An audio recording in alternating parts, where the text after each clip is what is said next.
All right, well, I think that's a good place to stop. I want to welcome everybody to today. Thank you so much for joining us as we're getting near the 4th of July and celebrating this nation of immigrants. My name is James Lau. I'm the Executive Director of the Asian Pacific American Leadership Foundation. We are a nonprofit organization that prepares and trains leaders to serve in public office and to become publicly or civically engaged. You'll hear from many of our past participants later on today.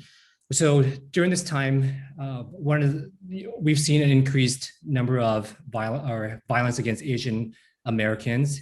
One of the things that this foundation has been doing is to develop this documentary. It's a tool to help to spark a conversation about race in America, to galvanize residents throughout the country, and then to motivate them and to activate them to get involved. I want to bring up, before I bring up the writer and producer of this documentary, I want to show a quick clip of the trailer. Bear with me a minute.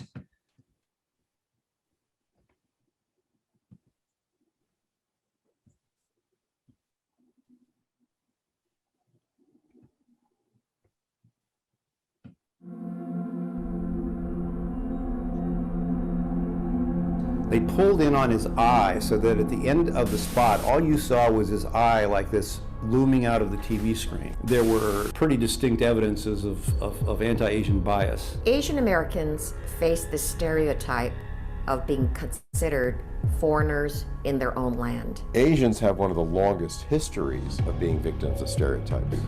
But a great many of them, of course, were citizens of the United States. Well, why do you think they were treated that way, for instance, and the Italians and Germans were not, who were also our enemies at the time?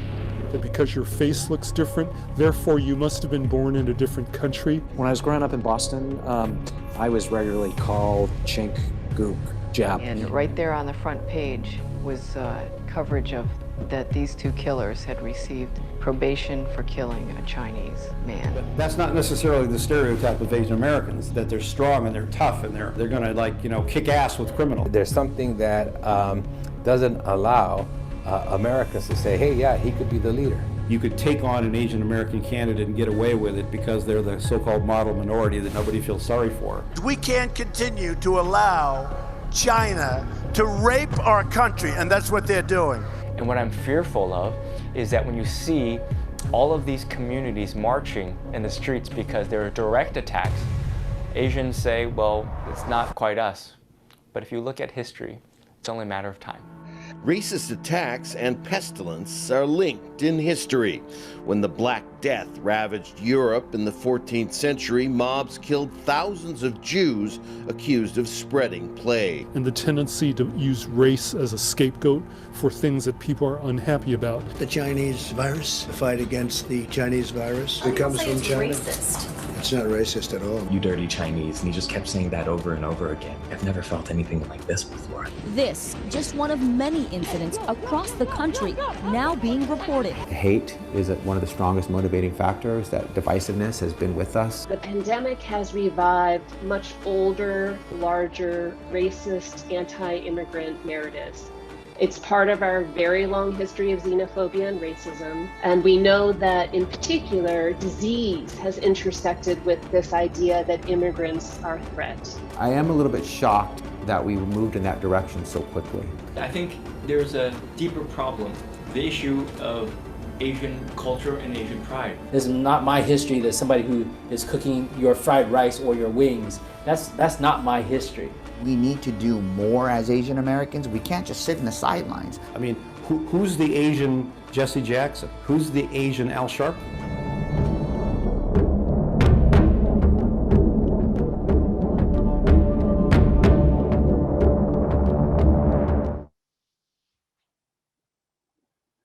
So before I bring on the writer and producer of the race documentary, this is the first time that we're going to have many of the cast members here today.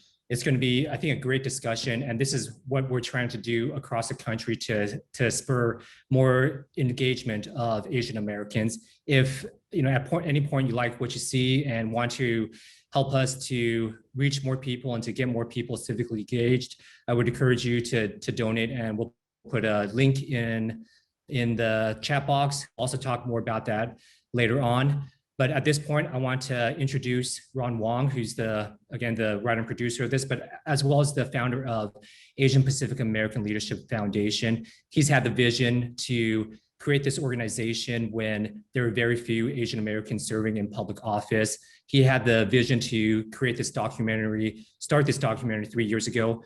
For many of us, this has been a journey to see it get produced and to coincide with all this hate. I think that the timing of this is unfortunate, but I think Ron had saw what was going on, and to produce this and to get this done, I think will help us to show the historic racism that our country has faced, as well as to then begin to involve more Asian Americans. So with that, I want to turn it over to Mr. Ron Wong. Hi.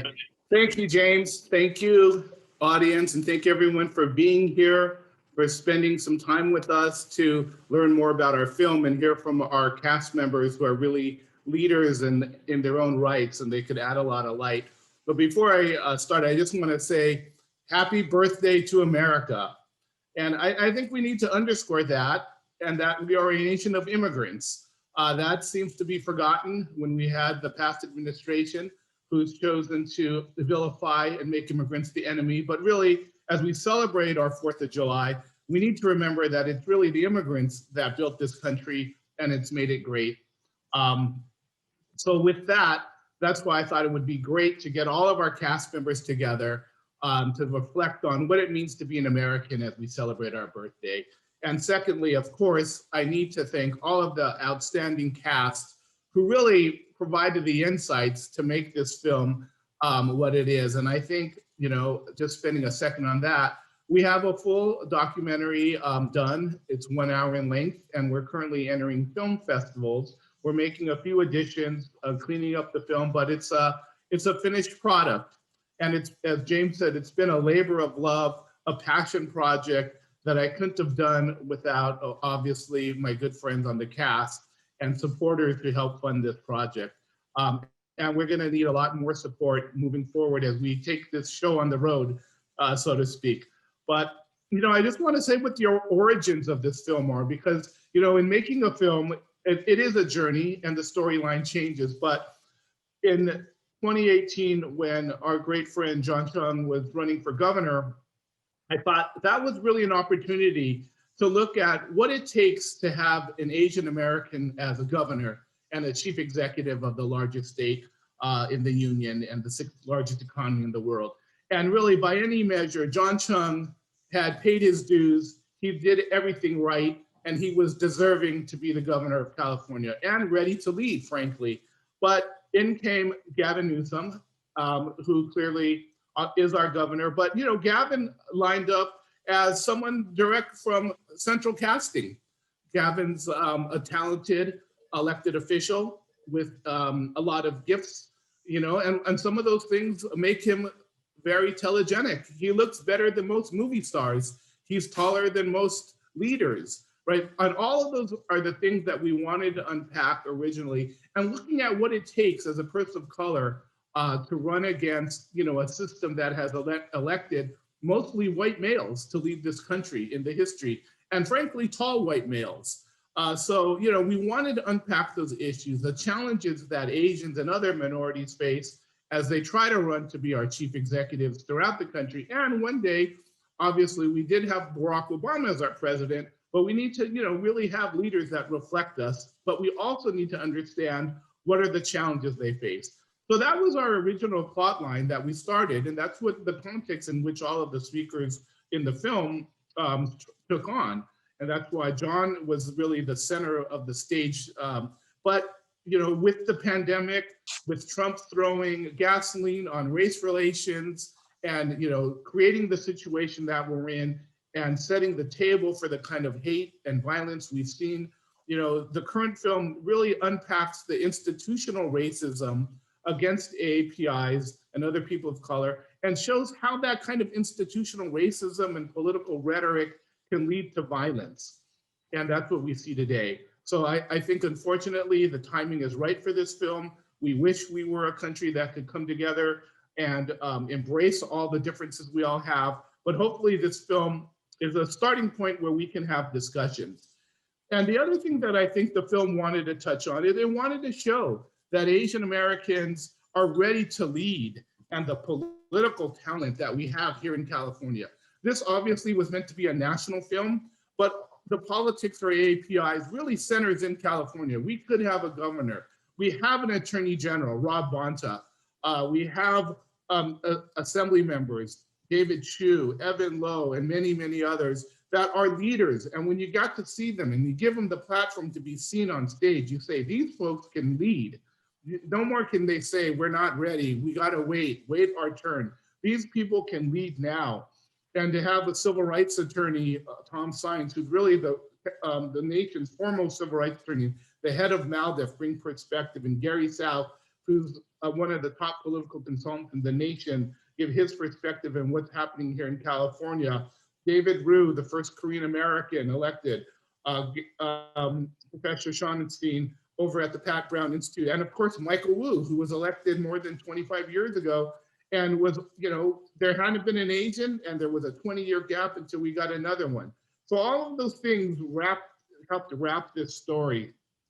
But again, this has been a journey, and I'm glad all of you are here today. You know, I'm supported by our great friends. You're going to hear a little bit from John Fabara, who's an executive producer, Ji Ha, Johnny Giles, who couldn't be here. But really, it's been friends supporting this film. Bill Wong, you'll also see him in the film, who's been a political consultant, my brother in arms in this fight for the last 30 years, you know, really highlighting the talent our community brings to the table at any given point. So with that, I want to just introduce John to give some opening remarks. But let me say this about John, and I've said it many, many times before. You know, John was deserving to be our governor. There's no doubt about that. Someone who's paid his dues. And I had met John even before I had met him in person, because I was a young staffer, and people would say, you got to meet this young attorney who's moving to California. And this was in the late 80s, and John had come, but he, again, paid his dues. He was an attorney for the controller, Gray Davis, at the time. He was a chief of staff to members of Congress. He was involved in the political scene. He was elected to office, to 2 statewide office, winning by huge margins as our controller and treasurer, someone who knew the state budgets, knew what it took to lead. But unfortunately, not all the stars lined up. But I know that John is contributing in the ways he can, and contributing to make California the best state it can be and the greatest in this nation. John Chung. Thanks, Ron. Thank you for letting me join your celebration of your work and your incredible vision. Our friendship spans 3 decades. It's been 3 decades of pure inspiration and admiration on my part of what you've done to enhance our community. Let me also thank James and Jenny for all their work and this efforts, and Ron, to your team that put together this gathering, and more importantly, this film, which, as you alluded to, as we approach the celebration of this nation's independence, we have to remember the words that founded this country. Those words are contextual, and we also have to understand words that talked about the progress that's required for this nation. So all men are created equal back then. All men who were white, who were property owners, where there were some allowances in various states that allowed men of other color and those who weren't property owners to vote, but very few. We know that Black men had to wait 50 years before they were entitled to vote, and women had to wait 100 years before they were entitled to vote, right? To form a more perfect union. And that's the place that this nation continues to be. Ron, what you have done differentiates what the Asian American community and others have to do. Think about Latin, think about educational pedagogy, right? There is a difference between instruct and educate. Like what you are doing, what so many others in our community and what our nation needs to do is we need to move far past instruction, right? People aren't being instructed. We need to make sure that this community, especially at this time, which is an unparalleled opportunity for the API community to take action, is educated, right? Education involves the tools, the mechanics to change our world, to change our communities. It's not simply like instruction where you are given lessons and you take it in, but you do nothing with it. We need to make sure that we follow the fundamental tenet of leadership and power, which is the exercise, right? Politics is the exercise of power. And Ron, you've understood that difference for a long period of time. And you referenced Bill Wong, right? Bill references the tenacity. Well, he's the model of that tenacity that we have looked to in Sacramento, that the Asian community throughout the nation needs to embody and follow. And so that's the mission today, right? So in these introductory comments, you asked me to speak about API leadership. You asked me to talk about white privilege. We understand that this nation, because of its history, and that the API community has to get past that white privilege and trying to form that more perfect union. But what is absolutely critical, and we got together a few weeks ago, you were kind enough to say, hey, let's get together for lunch. We were talking about our frustrations today, right? This is the moment for the API community to shine, right? To demonstrate that we can offer something special to the fabric, something that hasn't been demonstrated in earlier iterations of leadership in America, right? And we have the talent, we have the capacity, right? But what America and what our community has failed to do, Ron, as we discussed, is frankly, we're not using the expertise that you and Bill and others have, right? We have a lot of energy happening. We have a lot of activity happening. We have amongst our community, those who have reached celebrity status, right? Who have a large public profile, those who are using the microphone.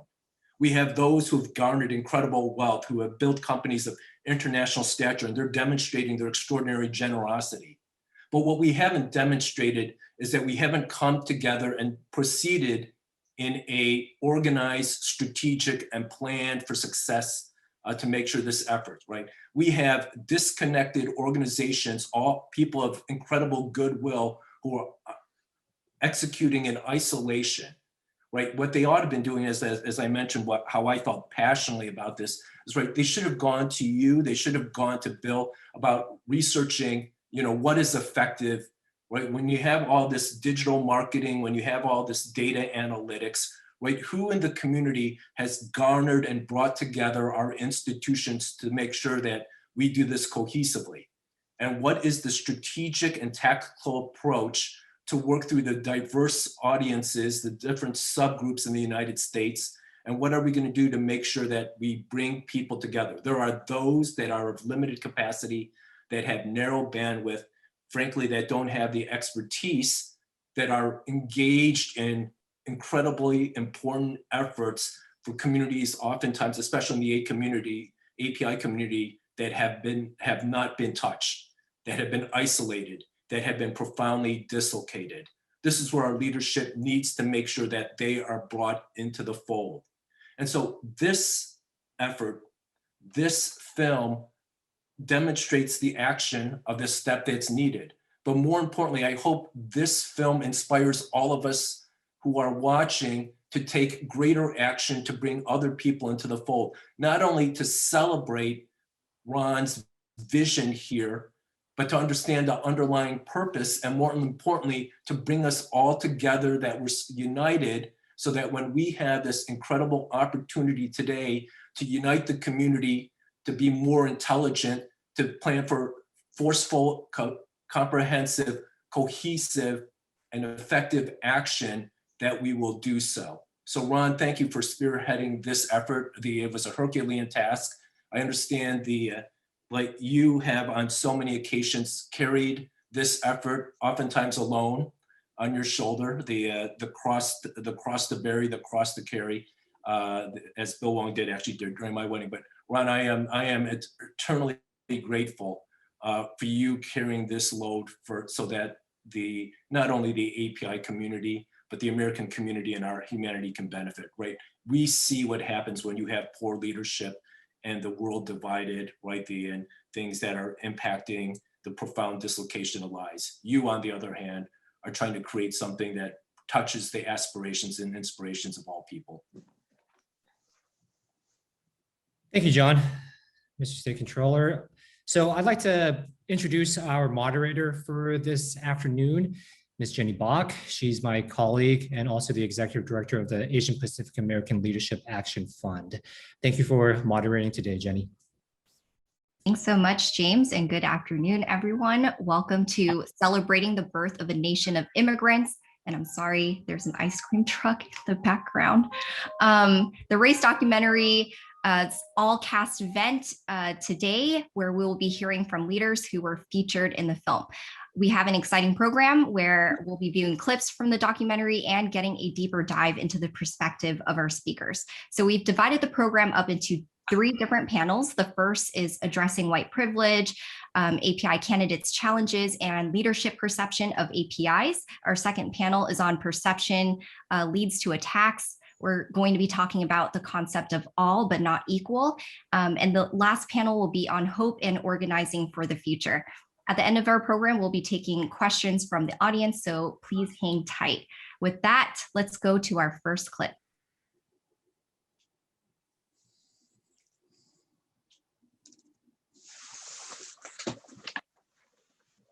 Our family faced extraordinary hostility, discrimination, bigotry, and it's painful as a child of 6, 7, 8 to be treated as a second-class citizen, to be excluded, to be mocked.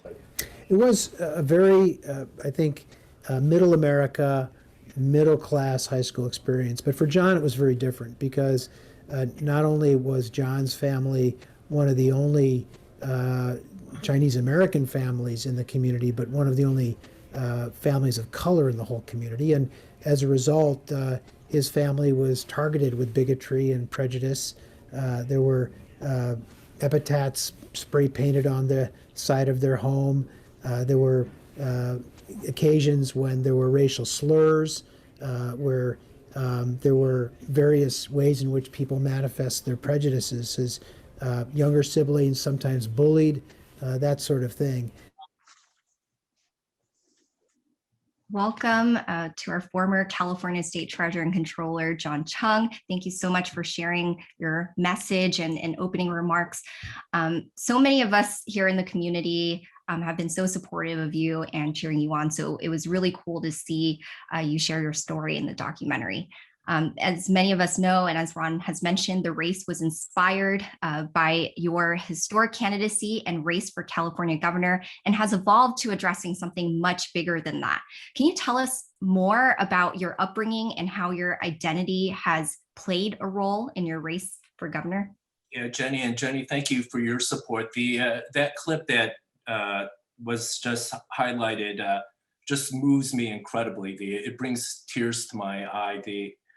I had a painful childhood. One of the really happy moments was I speaking at a Democratic convention in San Jose, and the technology person backstage came up to me and said, my mom says hi. And I said, who's your mom? And he said, my mom's Mrs. Elk. And I said, tell your mom she basically saved my life.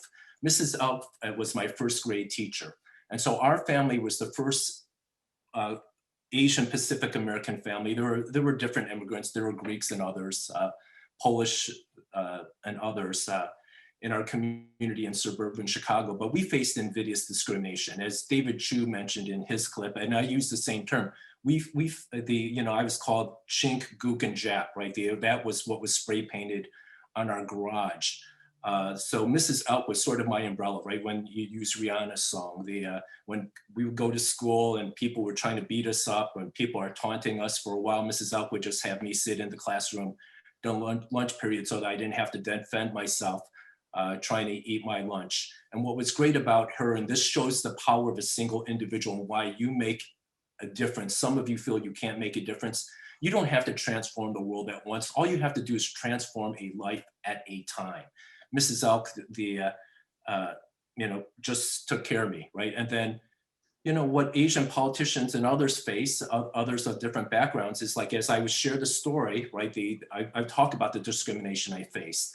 And oftentimes people would challenge that story, right? They said, you're making up the story. And that's why, you know, Dave's support was incredibly touching, right? You know, you 30, you hit your 40s, you hit your 50s, and people are still challenging you as to the veracity, challenging your integrity. And Dave, you know, Dave said it, you know, goes, you know, John understates the case, right? You know, the windows were flying through the windows, mailboxes were being broken, right? And I could name the people. I have a dear friend from grade school, Deborah Connolly, who lives up the street in Culver City. Deborah's brother, David, was the one who would blow up the mailboxes and do some of the racial epithets, right? That was the conflict I had as a child, right? I had a dear friend, you know, Deborah, and her brothers engaging in that racist activity, and she would apologize for him, right? And it spread out to others. John Dravilis, who's a dear friend who lives in Hollywood Hills, he's Greek, right? And he said he faced discrimination coming from a Greek family. So what I was talking about in my earlier comments, if we can lead, if we can gather at this time, there are so many people who are hurt, people who are feeling isolated, who feel the burdens of the discrimination, right? I'd really love to see the Asian Pacific American community lead on this issue to bring healing and peace to the lives of Americans and people throughout the world. Thank you, John. We're gonna play a couple more clips.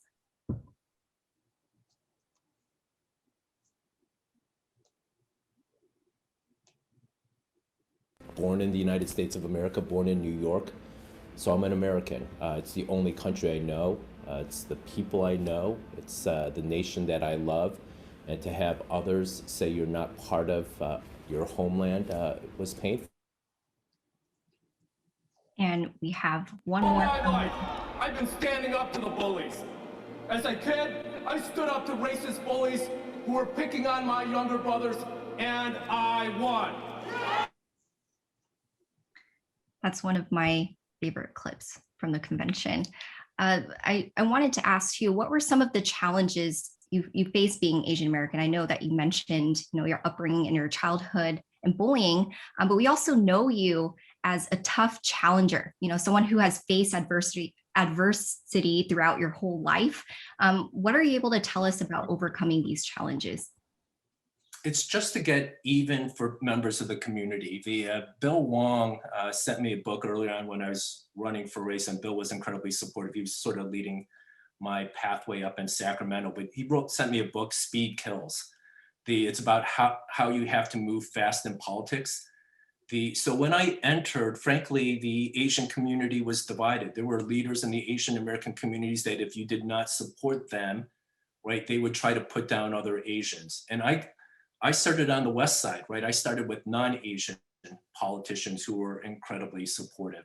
But you didn't see a lot of Asians, as you see more of them today, in critical aspects of politics. So I was there for the founding in Los Angeles of the Asian Pacific American Labor Alliance, and right, Asians trying to move into the labor effort. And for those first couple of meetings, there was like 3 people, 5 people, 7 people, where I would go to African American union efforts or Latino union efforts, and you would go and you would see thousands of people, right? APIs, and I know James tried to help with the League of California Conservation Voters. You didn't see a lot of Asians in the environmental effort.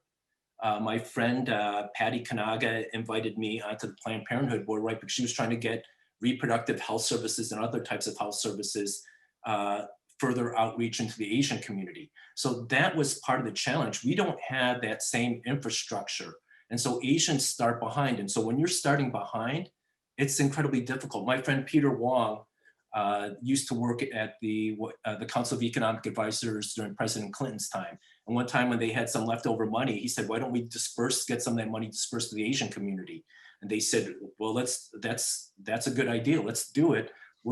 Let's look at the needs assessments. But because they hadn't funded Asian health organizations to do the needs assessments, and you can prove that there was a need, they didn't fund that, right? So it's the chicken and egg problem, right? That's critical. And so when you're looking at a lot of these efforts, the Asian caucus, Asians themselves had disproportionately had to build their other infrastructure where others depend on corporations and wealthy philanthropic efforts. Thank you for sharing that. Next, I'd like to welcome two other amazing individuals to our panel. We have Bill Wong, who is the strategist of Bill Wong LLC, and Mr. Garry South of Garry South Consulting. So this question is for all panelists. Welcome, Bill and Garry. The race documentary was inspired by John Chiang's race for California governor. And in all of your experiences working on or analyzing campaigns, do you see patterns of discrimination in his race that you've seen in others? And what did that look like? You want to go ahead, Garry? Sure. Well, I was communications director for Mike Wu when he ran for mayor of LA in 1993, the first ever Asian to sit on the LA City Council in a city that's stuffed with Asians, and the first ever Asian to run for mayor of LA. And I talk about some of this on the documentary, but you know, this was a field of 53 candidates in the primary, by the way, one for every week of the year, basically. And that was a very diverse field. There were 2 Black candidates, there was a Latina, there was a Hispanic who'd been our ambassador to Mexico, there was a openly gay candidate, there was a Jewish candidate. And I remember one of the things that really got seared into my brain was, because Mike was leading the polls, Mike, you will remember most of this, Mike was leading in the polls most of that race. And therefore, an anybody but Wu effort started among the other candidates. And that in itself wasn't anti-Asian. I mean, you know, there's an anybody but whoever that effort that starts in almost every campaign against the front runner. There was against Jimmy Carter in 1976. But there was an anybody but Wu rally at the corner of Hollywood and Vine in Hollywood, which was kind of the center of Mike's council district. And with about 12 or 13 other candidates up on the stage, including, by the way, the 2 Black candidates, the Jewish candidate, the gay candidate, the Latina candidate, and the Hispanic candidate who'd been our ambassador to Mexico, there were yahoos strolling up and down on the boulevard with a big sign that said, "Honk if you want to send Mike Wu back to China on a slow boat." And I mean, I saw it, and people were honking, by the way.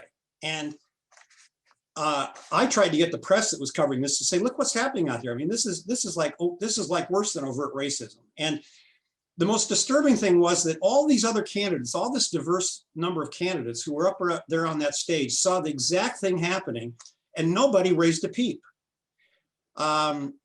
It was a pretty searing experience, because what it suggested to me was that, you know, if you had somebody out there on the boulevard with a sign that said, you know, send one of the candidates back to Africa or send one of the candidates back to Mexico, there would have been outrage expressed, but nobody said a peep. And so, as I said in the documentary, I mean, that whole experience with Mike's campaign really solidified in my mind the idea that you can have these overtly racist attacks and racist slams against Asian American candidates, partially because Asians are viewed as kind of a privileged class, they're higher income, they're better educated, they're kind of the model minority, so to speak. And therefore you can get away with racial attacks against Asian candidates that you could never possibly get away with against Black candidates, against Latino candidates, or against Jewish candidates. Yeah, I mean, I think Gary's dead on right. I mean, look, there's discrimination, period, in politics. It's just the way it is.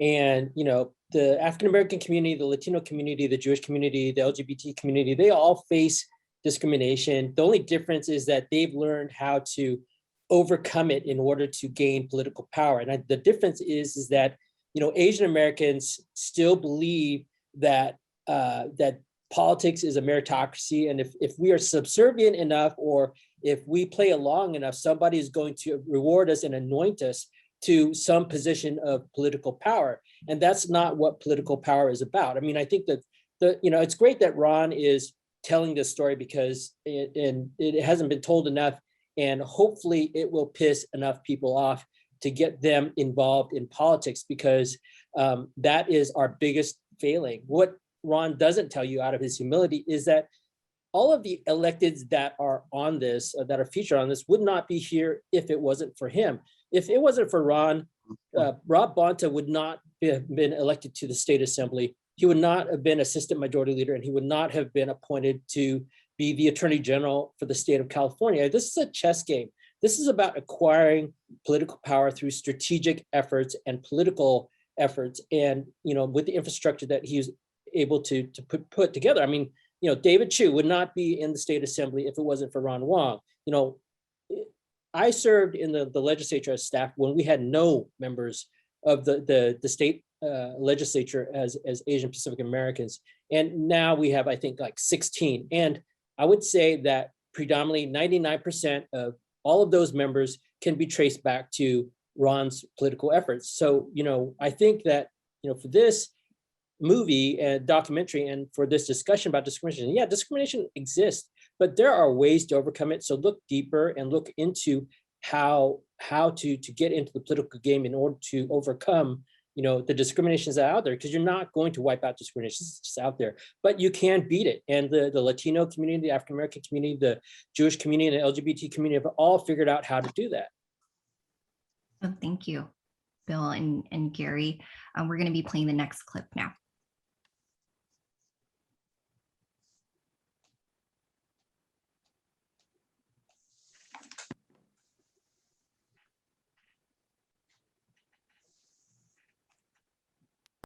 I think that generations of how we ended up here have created that certain mindset.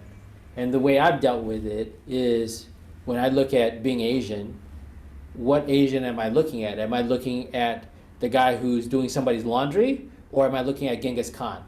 And that's how I survive in the world of politics. Is I'm taking the Genghis Khan model, because he was a great warrior and he was fearless, and he didn't care about what people thought, and he stuck up for his tribe. And so when people say it's not in our DNA to be that type of fierce warrior or fierce leader, I told them that it's complete bullshit, because you have Genghis Khan, you have all these great generals, Sun Tzu, military geniuses that were out there that led these great campaigns, and that's my history. It's not the history of somebody who's picking up your laundry. It's not my history that somebody who is cooking your fried rice or your wings. That's not my history. So Bill, you talk about taking the Genghis Khan model of politics and of being a warrior and of being fearless. So what do you think it takes to change the perception of APIs, especially of those in leadership? And how do we empower each other to change the narrative?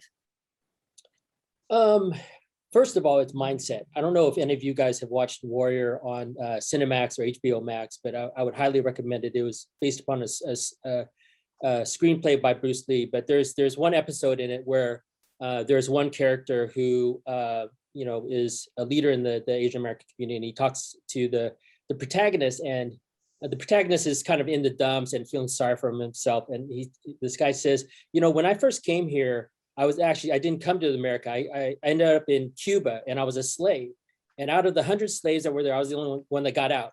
And then he asked the guy, do you know how I got out? Like, why is it that I got out and the 99 other slaves didn't? And he says, well, I don't know how. And he says, because I knew I wasn't an effing slave. So, for us, we have to change our mindset about who we are, what our history is, what kind of people we are. I think, the perception that we have, and, John will know this, and as well as Judy and Rob and everybody else who's run for office, there are Asians out there that have always said, I don't think you can win. Wait until, somebody says you can win, and then I will donate. Like, we have the largest net income, in the world. I mean, we have the resources to overcome discrimination. I'm not going to lie. The fact that, we have $1 billion in pledges to, the Asian American Fund for nonprofit work is nice. But if there was $1 billion political action committee, that would shake the foundations of American politics like it had never been seen before. And we have the network to do it, but we just don't have the will, because we haven't figured out we're not slaves yet. So I think that, for us, we have to understand that this is a team sport. We have to support each other. We have to have a ride or die attitude. It's not about trying to pick the winner. It's about making the winner. Absolutely. And same question to John and Garry. What do you both think we can do to empower each other, to change the narrative on the perception of APIs in leadership? John, you want to take a shot? Garry, go ahead, since I had the opening remarks. Okay, well, I'll be frank. I mean, if you want to break the Asian stereotype, then you need to act counter to the stereotype. Let me give you a very recent example. In the case of Andrew Yang and his ill-fated presidential campaign, he annoyingly, in my opinion, and disturbingly just played into the stereotype. He was the first Asian male ever to run for the Democratic presidential nomination, and he appears on national debates seen by tens of millions of people with an open shirt, no tie, and a lapel pin that said math. Now, I know it didn't mean mathematics. It meant make America think harder, I believe. And I know he was trying to appeal to untucked millennials, his so-called Yang gang. But I mean, for Christ's sake, you're running for leader of the free world and commander-in-chief of the history's most powerful military. If you want to start a tech company or go speak at a tech convention, that's one thing, right? But if you want people to take you seriously as a potential president of the United States or as a potential governor of a state, then don't come off like an Asian tech nerd. I mean, you could go back to Bobby Jindal, right? I mean, Bobby Jindal, the former governor of Louisiana, gave that horrible State of the Union response in 2009. I mean, he is what he is. You are what you are. You can't change people's basic persona. But I mean, he just came off like a dweeb. And his response was just widely panned, even on the Republican side, saying, "Oh my God," And then of course he ran for president unsuccessfully. But what I'm saying is that if you want Asian candidates to break the stereotype of being the nerds, being the tech nerds, being the financial people, the green eye shade people, then you can't play to that stereotype when you run for office. And in my humble opinion, we may have Andrew Yang supporters on this Zoom. I don't know, but the way he comported himself and the way he came off in that presidential campaign was just it made me grind my teeth, because he was just playing into the stereotype, and that is exactly what Asian candidates cannot do if you want to break the stereotype. Great, thank you so much for your insight. With that, we're going to play our next clip.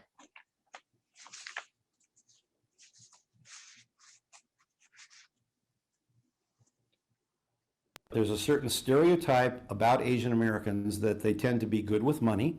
They tend to be frugal. They are savers. They know how to manage a dollar. They know how to make a payroll. They know how to run a business. And even though that's not going to be universally true of every single Asian, that is a stereotype that exists about Asians, right? I don't think it's necessarily an accident. You've had John Chiang, who was our controller for 8 years and now has been our treasurer for 8 years. And Betty Yee has been our controller for 4 years, and Fiona Ma is going to be elected treasurer. Would an Asian American be elected sheriff someplace? I don't know. Maybe, and there probably have been. But that's not necessarily the stereotype of Asian Americans, that they're strong and they're tough and they're going to kick ass with criminals. I mean, that's not necessarily the stereotype. So as a follow-up to your remarks, Garry, we saw in Bill's clip that Asian Americans definitely have it in our DNA to be the fighters and the warriors. However, you mentioned Asian stereotypes as well in the documentary, and later on you talk about Asians becoming more accepted in roles of government. So as more APIs run for different offices, whether it be sheriff or DA, something other than financial roles, how do you think we can change public opinion to look at Asians as stronger candidates? Well, I think I just addressed that. I'd like to make another comment to follow up on what Bill said. You can't really have, in my estimation, a full and frank discussion about API political power without talking about the subject of money, political money. And, to elucidate a bit on what Bill just said, I mean, I don't want to pit one ethnic group against another, but in the entire United States of America, there are only 6 million Jews out of 330 million people. There are 23 million Asians, but Jews have, over the last decades, even over the last century really, have had really disproportionate representation in government, much beyond their numbers. I mean, for example, before Ruth Bader Ginsburg died, 3 of the 9 justices of the US Supreme Court were Jews, right? There's never been an Asian. There's never been an Asian on the Supreme Court. And there are a lot of reasons for that, but part of it is that the Jewish community has realized that their numbers are not sufficient to really have electoral power in terms of voters. And so the Jewish community has for decades really marshaled their financial resources and pumped them into the political process in such a way that they have become one of the most dependable and one of the largest donor groups in the United States of America. And Asians, not so much. And we ran into this in the Wu campaign. I mean, we had major Asian American businessmen in LA who wanted to support Mike Wu. But instead of writing a $1,000 check, they were going in and standing in line at Cathay Bank, ironically, Mike's family's bank, and putting down $1,000 in cash and getting 10 $100 money orders with fake Asian names on them, and then bringing them into the campaign. And when we discovered this, I called some of these people and said, what the hell are you doing? You're committing a crime. You're laundering money. And they would say, well, I'm a wholesale greengrocer, and if I'm seen giving money to Democrats, then Republicans won't do business with me. And if I'm seen giving money to Republicans, then Democrats won't do business. I mean, there's been this reluctance in the Asian community to open the pocketbook and open the checkbook and give money. And until that resistance is overcome, and until this 23 million strong Asian American community in the United States of America, which is highly income, by the way, not everybody, but much more highly income than the white community, than the Black community, than the Latino community, until this sort of, I don't know what it's based upon, but sort of this internal resistance among Asians to open the pocketbook, open the checkbook, and give money in the political system that is proportionate to and commensurate with their size in the electorate. We're simply not going to be electing major Asian political figures. I mean, there's been 6 Asian governors in the United States of America in our entire history. 6. 3 of them were from Hawaii, which is an Asian majority state. There's only one right now. He happens to be the governor of Hawaii. Why is that? It is not because there are not qualified Asians to serve as governors of states, but it is partly because there is simply not the cohesive financial support, as Bill pointed out, behind Asian candidates as a general rule, as there ought to be. And until we get, I mean, look, 4 of our last 8 presidents have been governors. It tells you something, right? The American people tend to see governors, even of small states like Arkansas, tend to see governors as people who are in the food chain, ready to move up to president. We now have 1 Asian governor in the entire United States, and he's governor of Hawaii. So until we can start moving Asian Americans into those executive positions, meaning governors of states, we're simply not going to have the kind of proportional political influence that the community should have and deserves to have based upon its size. Yeah, thank you for sharing that and your insight. And the last question for all panelists, do you have any advice or parting words you'd like to leave for potential candidates or those viewing the panel today? Don, you want to go first? Let me comment on some of the earlier remarks. As Bill has fought for a long time, we need more people who are going to be supportive. They don't have to be API, right? We have allies like Garry and others who are sensitive and supportive of the community. But we need people in the institutions, whether in third house with corporations, That's why my effort to lead, one of the efforts I pushed aggressively, starting in 2008 when Mei Lee Tom was my deputy at CalPERS. I'm the one who led the effort in the state of California to have more people of color on corporate boards. I was the person who at CalPERS and CalSTRS led the effort to have more women on corporate boards, right? Hannah Beth Jackson and all those guys. I sent a letter to them, early on, right? They took action a decade after I introduced those proposals. I led the effort to bring more members of the LGBTQIA community on corporate boards. I'm the one person who pushed for more people with climate change risk expertise. I invited Betty Yee to join me. We were up at the United Nations after a meeting with the permanent ambassador of France, right? You need people in power who can affect change, right? And then if you have that power, right, you have to demonstrate it, but you're gonna have to carry that will. When I was running for controller, Bill and others helped me push back against Intuit. Bill was leading that charge in Sacramento, right? Intuit put $1 million plus and supported Tony Strickland. I was up 9 points with a month to go in the controller's race. After Intuit started spending the money, right, we were down to 0. The Bill and others, Ron, pushed the effort, right, and we got independent expenditures to help our cause, and we prevailed. But we later had a meeting. Bill was taking on the third house, who I won't name, and then we ultimately sat down for dinner with the CEO of Intuit and their lobbyists. Bill was tough with them, right, but what they were surprised is I chewed out the CEO of Intuit, right, about them thinking the Asians were too weak to fight back, right?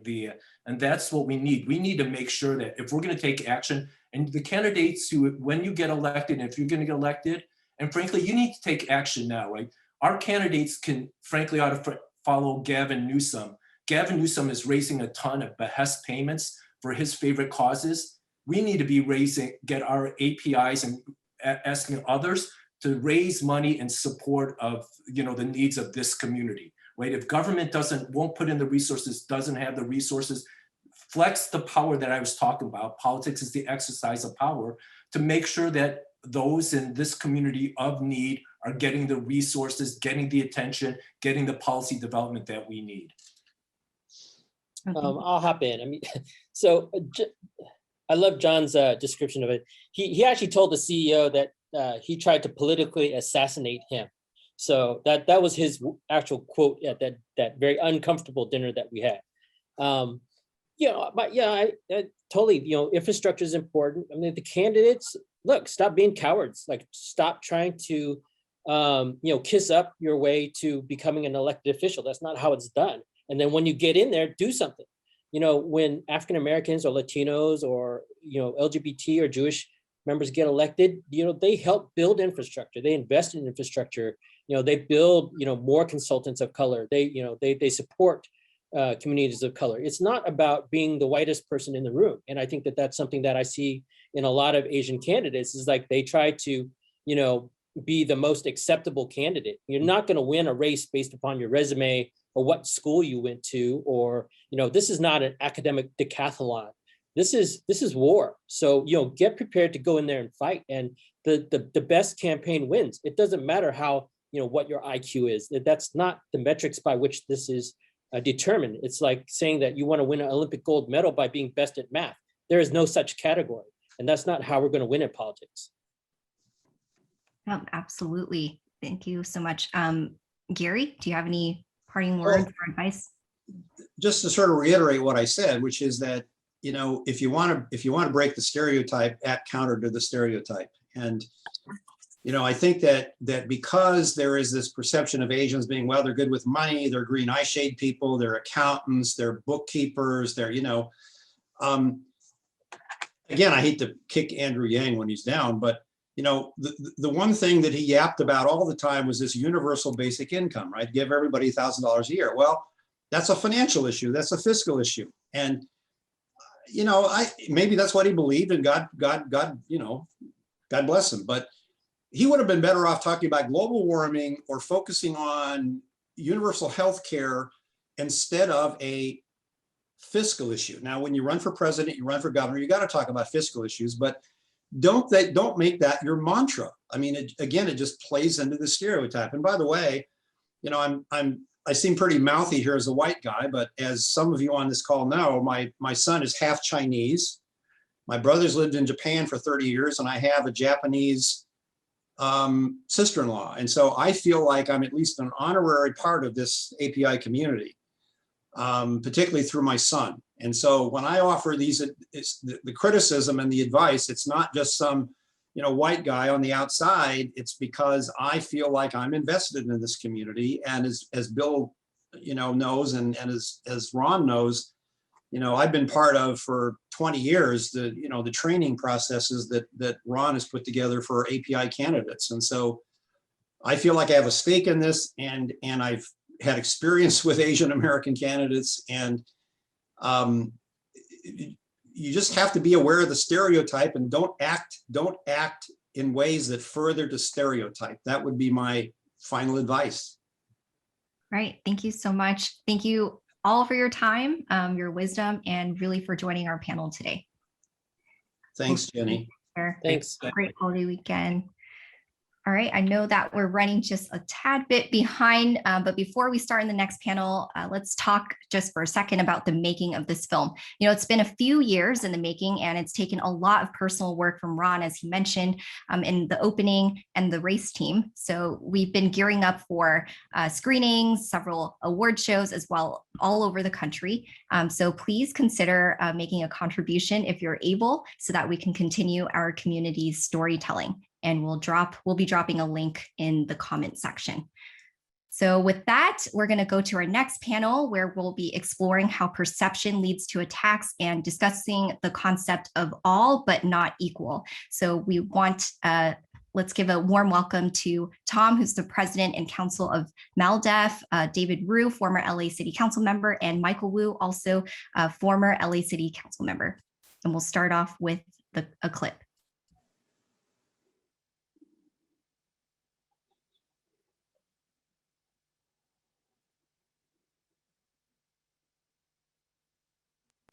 No question that even facing discrimination, there are great opportunities in this country for people of color, but the principles of the nation, for us to be true to our soul as a country, we have to ensure that that discrimination is rooted out.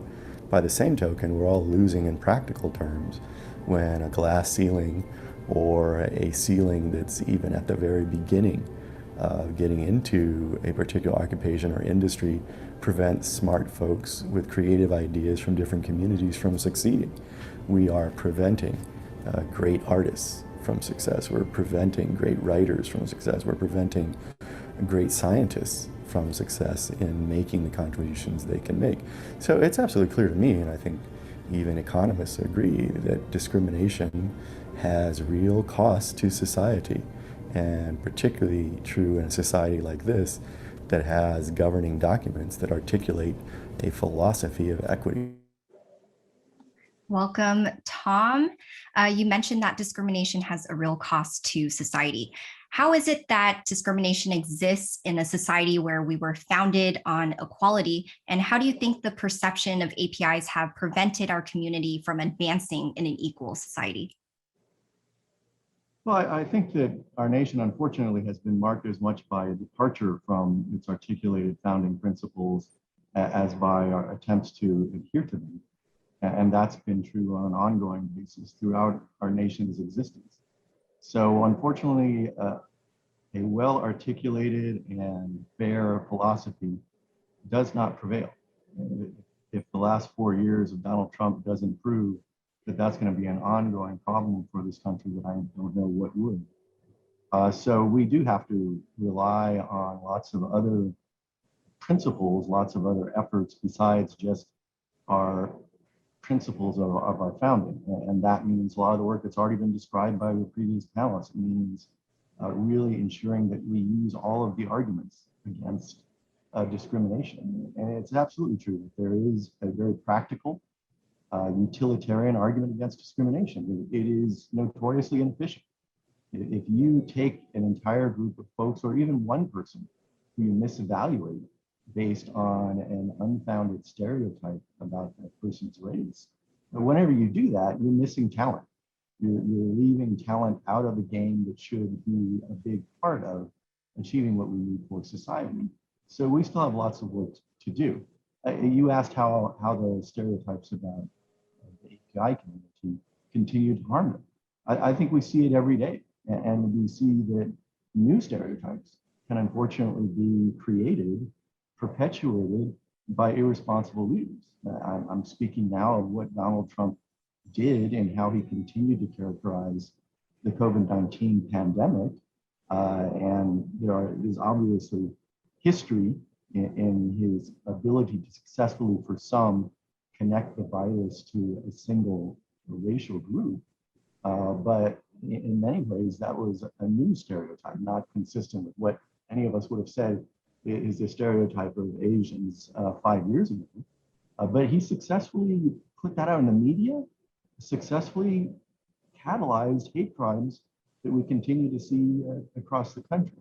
So the stereotype is extraordinarily dangerous. And it can be dangerous in the immediate term and certainly in the long term in restricting options for those who ought to be and are in many ways, but ought to be successful even beyond their achievements, including folks like the main topic of conversation, which was a very credible and qualified candidate for governor in John Chiang.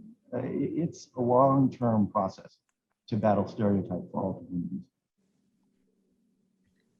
Thank you, Tom. Absolutely. Next, we're going to play a clip.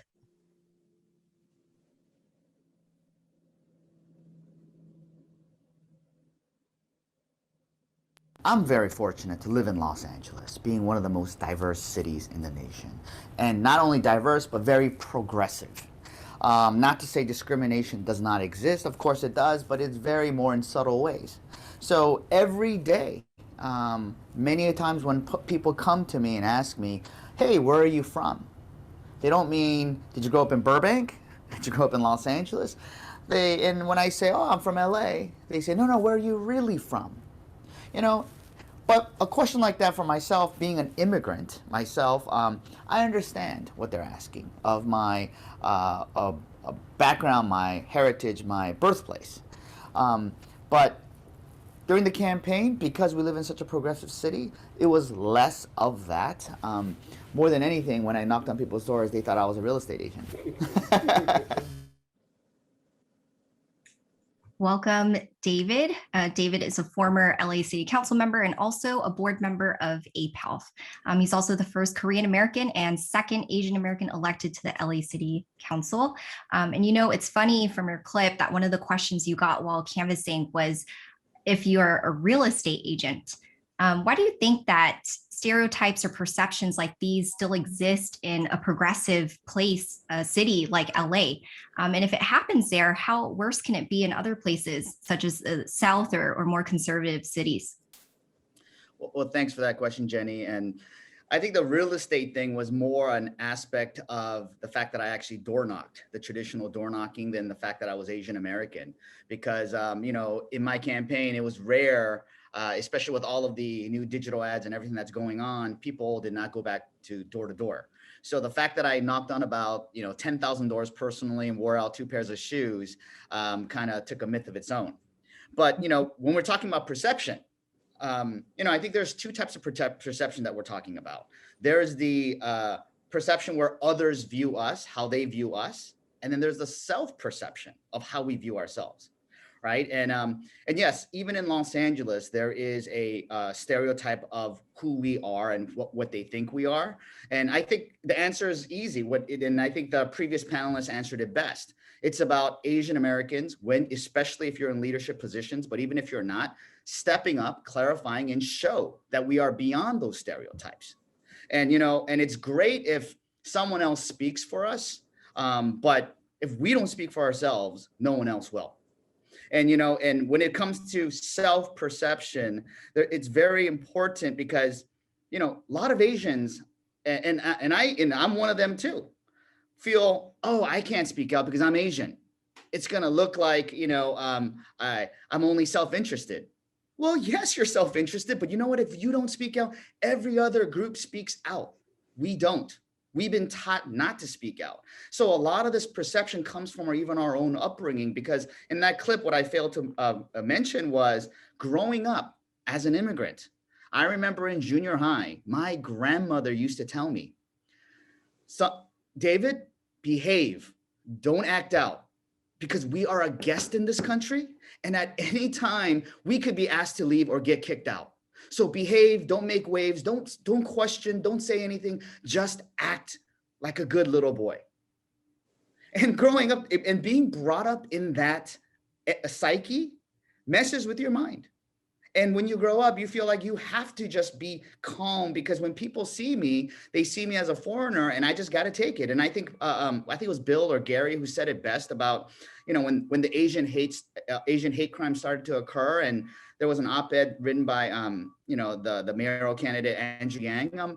I have to admit, as much as I want to see an Asian American mayor, and I told all my friends to support Andrew Yang, because it would be great to see an Asian American in a big city, I was very disappointed in what he wrote, because he said, we have to be more American. We have to show, I don't know, wear an American flag cape or something. I mean, no, I don't have to do any of that. We don't have to do any of that. We are Americans. So it's up to us to speak up, speak out, and make those corrections. Yes, thank you, David. Next, we're going to play another clip.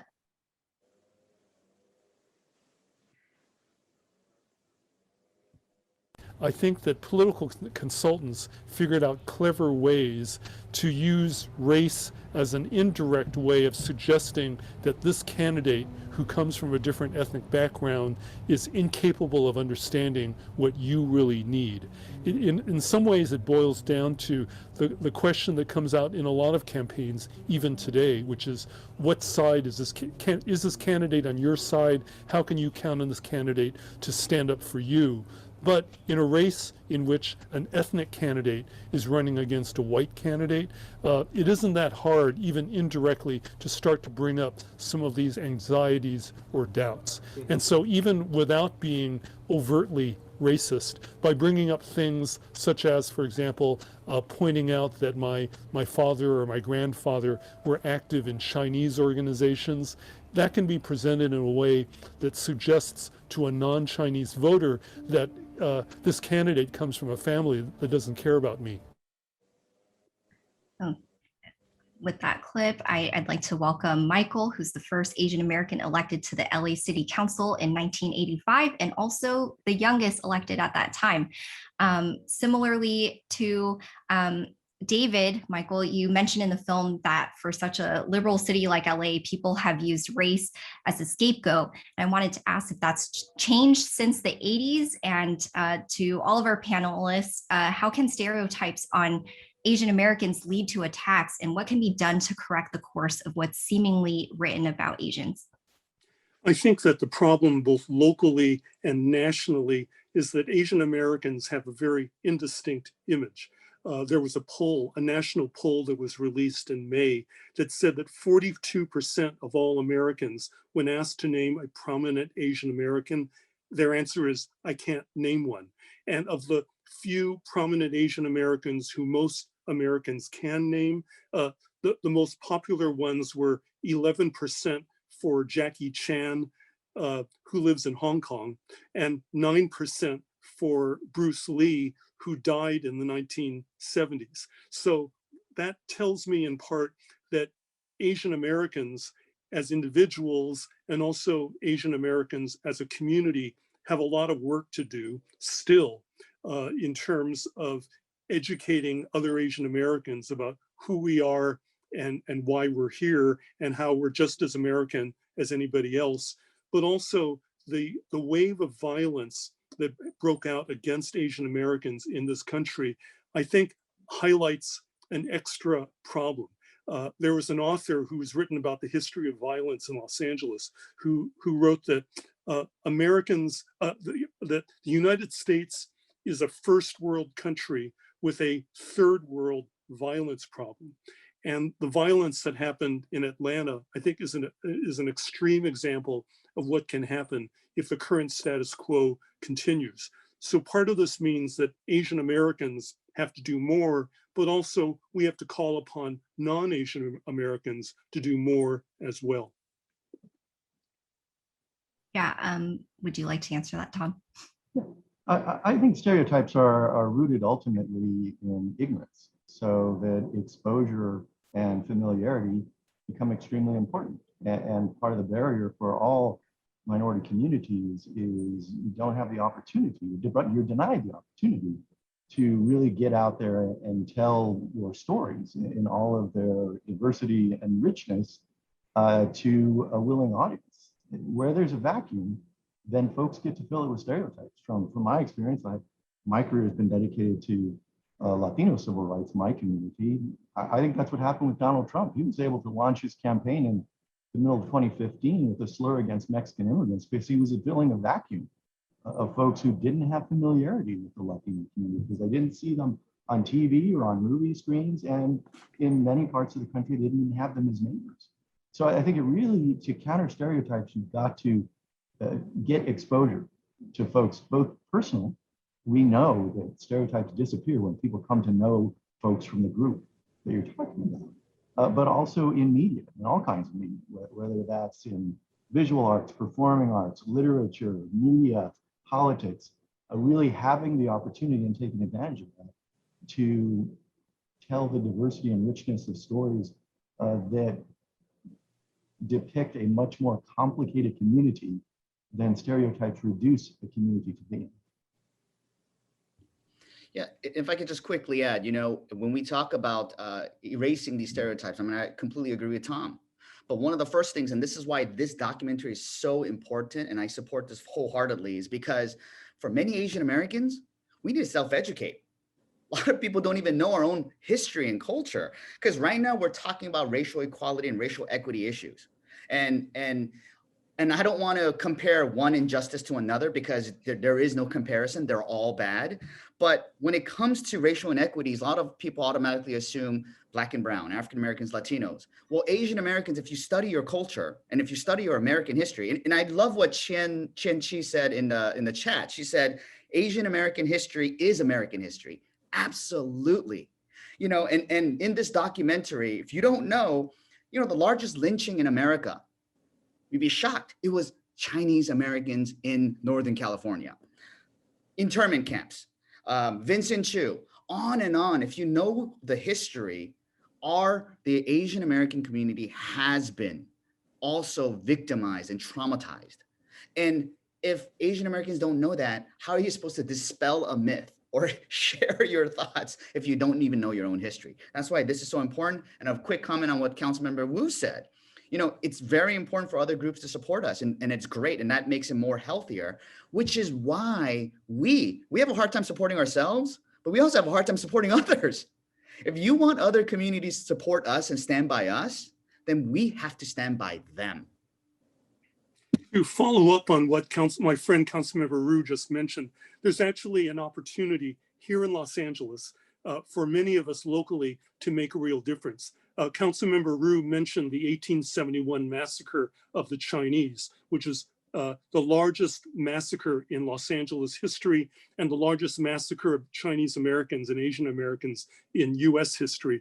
But there's no monument to this. So there's an effort getting started now to try to organize support to create a visible, accessible monument to the 1871 massacre in Old Chinatown, not only to recognize what happened in history, but to recognize that the violence that happened before, in this case, killing 10% of the ethnic Chinese who were living in Los Angeles, that there's a message there about the future and about people needing to recognize how we can live together. Oh, thank you. And, I just want to give justice where it's due and intro Tom a bit more. He's not just President and Counsel of MALDEF, but he's also, California's foremost civil rights attorney and former legal counsel to LA Mayor Antonio Garosa. So we're now going to share a clip from Tom about the future.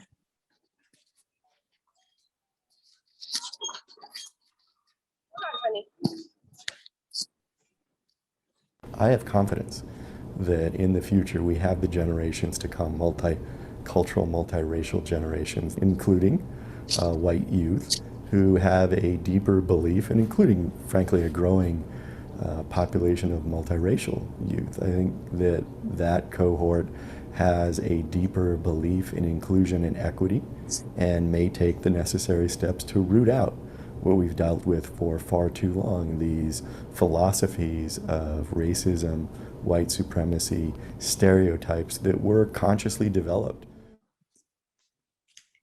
And so to end this, close this panel out, Tom, do you see future generations creating the transformative change that we need for more inclusion and acceptance? And what do you think we can do to help push for this in terms of systems and policy? Thanks, Jenny. I think your question has the answer in it, which is we still have to do a lot of work to make sure that it is better in the future. We can't just depend on the current generation of youth to age into greater prominence and to fix the problem. And part of the reason is that, as we all know, there seems to be a tendency of all human beings, at least human beings in America, that as they get older, their mindset changes. So I'd be much more confident if I could freeze the mindset of the youth today, which is much healthier on issues of race and much more dismissive of stereotypes and much more accepting of multicultural approaches. If I could freeze the mindset today and make them keep that over the next 30 years, then I would say we're set. But that's not the way it works. We know that as people get older, they tend to become more tribal in their mindset. They tend to become more afraid in their mindset. They tend to become more conservative. And unfortunately, that sometimes leads to changes in attitude on some of these critical issues. So we've got to still work to create the society that addresses that concern as people age and maintains healthy attitudes of youth today so that they become prominent among all age cohorts. Of course, what I'm talking about is not universal. If I thought it were universal, I would immediately dye my white hair and pretend I'm 20 years younger than I am. It's not universal, but it's far too great a tendency. We need, if we had a vaccination for that change in mindset as people get older, I would also feel more comfortable. But we have a lot of work to do over the ensuing years and decades to make sure that what we see as a more popular, as a more progressive mindset in youth generations on issues of race continues to prevail in decades to come. Great. Thank you so much, Tom. And thank you all of you for being with us today. To see more of Michael Wu's story, David Rue's story, and also Tom Saenz, please watch the race documentary and hear more of our community storytelling. So thank you so much. I hope you all take care and have a great holiday weekend. Thank you for joining us.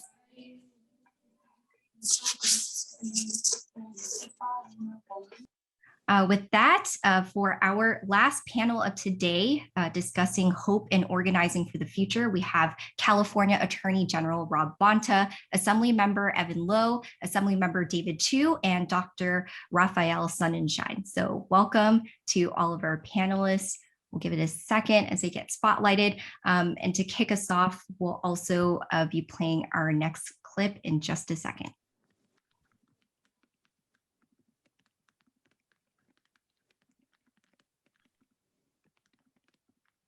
Hi, Assemblymember Chiu. My father went to Selma and was there as part of the Civil Rights Movement. I was in church with Martin Luther King Jr. and marched for a better future to end segregation and discrimination and Jim Crow, and why so many other students and allies and people from all walks of life did the same, because they imagined a better future and decided to fight for it.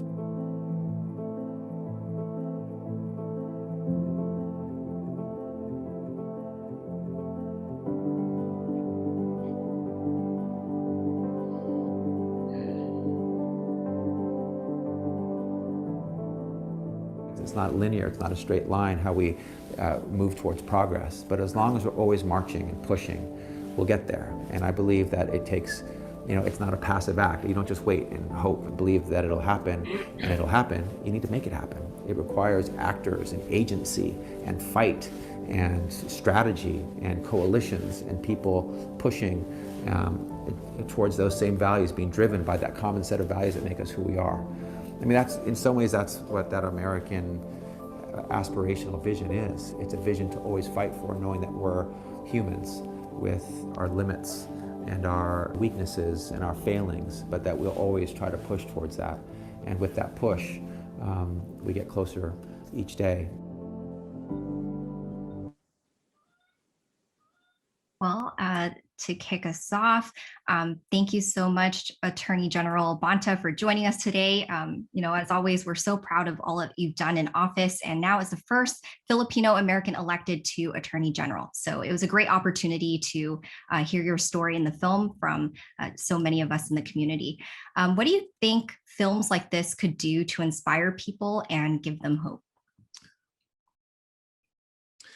I think that films like these, they show that the struggle is real, that for those who might feel alone, or that it's just them, or that there's something wrong with them, that there's not, that it's a failing of society, and that there are others who are facing the same challenges, that folks at all levels, from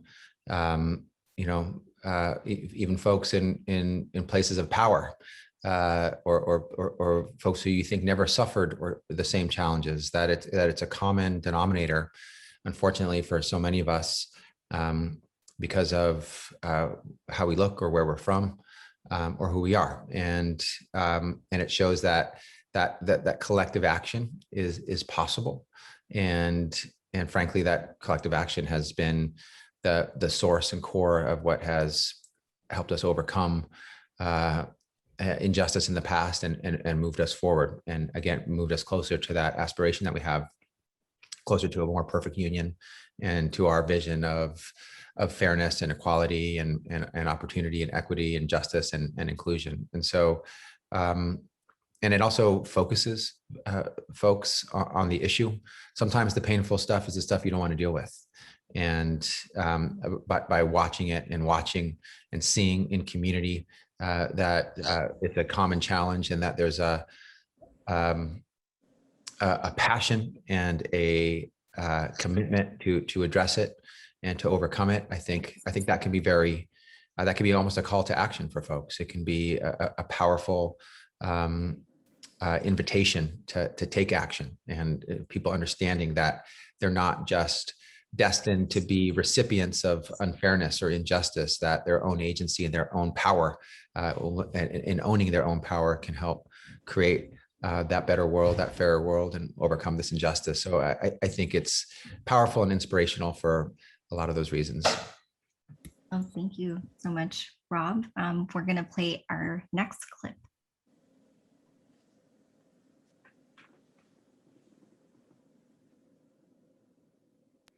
I am profoundly hopeful for my 3-year-old son, because he sees me every day put on the suit. He sees me giving speeches. He sees me on television. He sees my colleagues who represent the diversity of the world in positions of influence and leadership. And I am remarkably hopeful that for Lucas's generation, I'm remarkably hopeful for my son's generation, that he and his colleagues will have a far more colorblind world, that they will embrace diversity. They will be hopefully in a post-race world where they value each other simply for who they are. They're not stereotyping each other. They don't get hung up on the fact that what country are you from, or what do you look like, and you look different from me. And they will be the very best of what we all aspire to, what Martin Luther King aspired to. Well, a lot of us can certainly relate, but I loved hearing about how leadership and inclusion can affect your son's future and the future of so many young people. So can you tell us more about your thoughts on the next generation and about colored blindness? And do you think that our community can achieve that so that your son can grow up one day and live in a more open society? So of course the answer is yes, and I'm hopeful. But we've come a long way, and let me just first start by thanking APA Leadership Foundation, Ron Wong, the visionaries behind this documentary, because if this is a documentary that obviously is going to be shown to the this generation, not say my generation when I was growing up. And it's gonna shape a lot of folks. When I was growing up, I regularly heard the racial slurs. I never thought that I would occupy a elected official position, even though I was a political science major in college. It's, for all of us, what has happened this past year around hate crimes has been super intense. For me, it was a hate crime at a nearby university when I was a freshman in college that got me into thinking about activism and politics. And years later, when I first ran for office, I was told I wasn't going to win because Asians didn't do very well in the political process. And yet here we are. And I think all the electeds who have participated today, we're all first generation electeds. But for my son, he's seen all of us. He knows Rob Bonta, or at least knows what he looks like. He has engaged with not just Asian electeds, but so many others. Just a couple weeks ago, he met with Governor Newsom. And all he knows is that it's this guy named Newsom. He doesn't know what he does, but he as a 5-year-old, he is comfortable, and he's actually spending time with electeds in a way that no 5-year-old when I was growing up would ever have spent time in. And just a couple weeks ago, he came to the floor of the assembly. There was a break between his nursery school and summer camp. And so I had him, and it was, visit dad at work. And I thought about the fact that my son was crawling around on the floor that the Chinese Exclusion Act laws were first passed. And it just struck me of just how far we've come.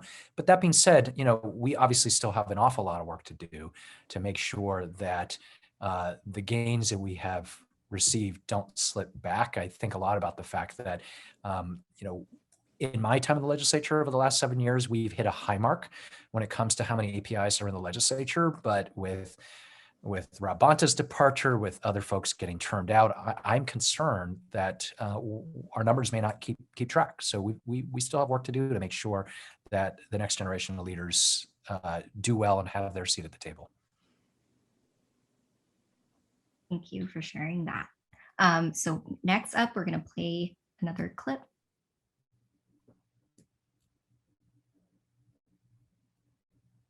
If you think about society today in other communities, where you talk about Women's March for women, you talk about LGBT pride, LGBT community marches, Black Lives Matter, March for Our Lives, young children marching against firearms. You talk about the Latino and the Hispanic communities on immigration reform. And yet you think all of those marches, every single community, the Muslim ban, every community. And then you think Asian Pacific Islanders. What do we march for? What do we solely march for? And what I'm fearful of is that when you see all of these communities marching in the streets because there are direct attacks, Asians say, well, it's not quite us.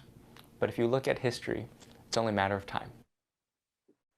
So Assemblymember Evan Lowe, welcome.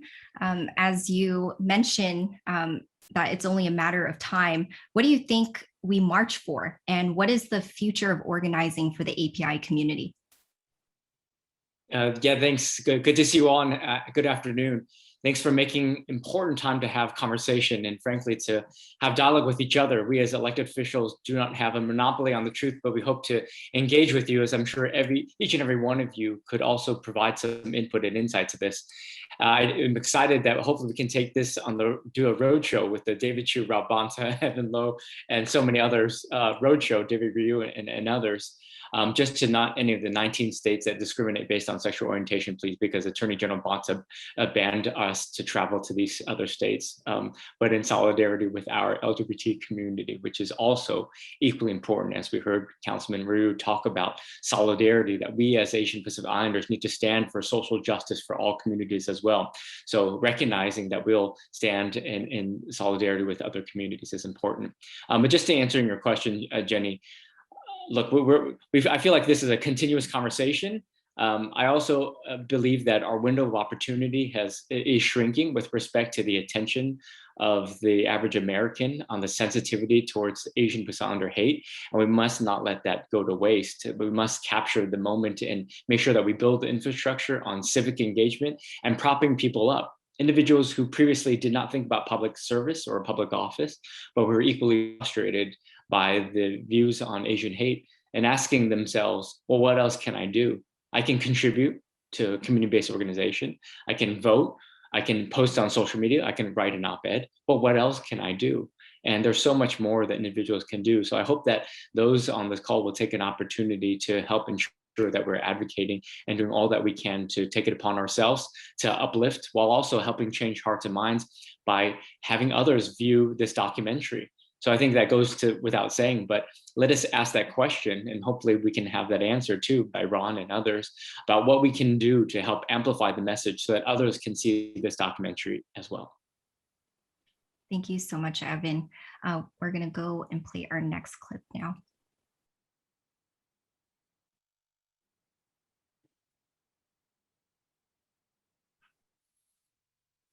And I think the history of American and social change in America is you just get treated like crap for the longest time, and then you organize, and then you become a force, and after a while your force becomes so successful that nobody wants to mess with you anymore. And then ultimately that's carried out in the political arena. Hi, welcome, Raphael. You mentioned becoming a force in the film. Can you expand on that a little bit? What does that force look like? The force, as I was indicating, is the community that you don't want to mess around with, because they will mobilize and will give you a very hard time if you give them a very hard time, but also because they have built support in other communities who will come to their aid when they are injured. And I'm thinking about Evan Lowe talking about the violence against the AAPI community now, and how that really needs to draw people, even off the streets, to come and stand beside somebody who is being terrorized. And that's a symbol for the kind of role that you need to have to defend your community. Nobody can defend their community by themselves.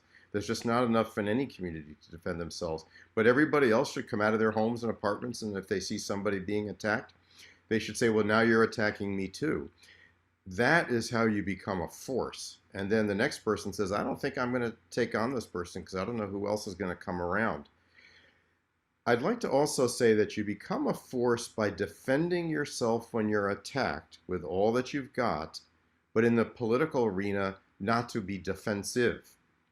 And I think that this is now what the next generation of AAPI elected officials, whom we see on the call here, and we see all throughout city halls and throughout the state and nation, are like other people in this multiracial complex of ours that's fighting to survive against an authoritarian movement. I'm putting my name in to run. I have nothing to apologize for. I'm not in the business of knocking down stereotypes. I'm just telling you who I am as an American. Not I'm as good an American as you are, as an American, and treat that as an assumption. That's how women are running now. That's how people in a lot of other communities are running. So it's a combination of being fierce in defense and then not defensive when going out in the political arena. And I think this community is right poised for that to happen with the kind of leadership that I'm honored to share the stage with right here. These are folks who are doing exactly that. There are no apologies to be made, no explanations. I'm throwing my hat in this ring of public life. Oh, thank you so much. The next question is for all panelists. As Garry South mentioned in the film about who is the next API, Jesse Jackson or Al Sharpton, have we identified folks or know of those who are in the pipeline we can work with to cultivate for the future generation? And we'll start with Assemblymember Chiu.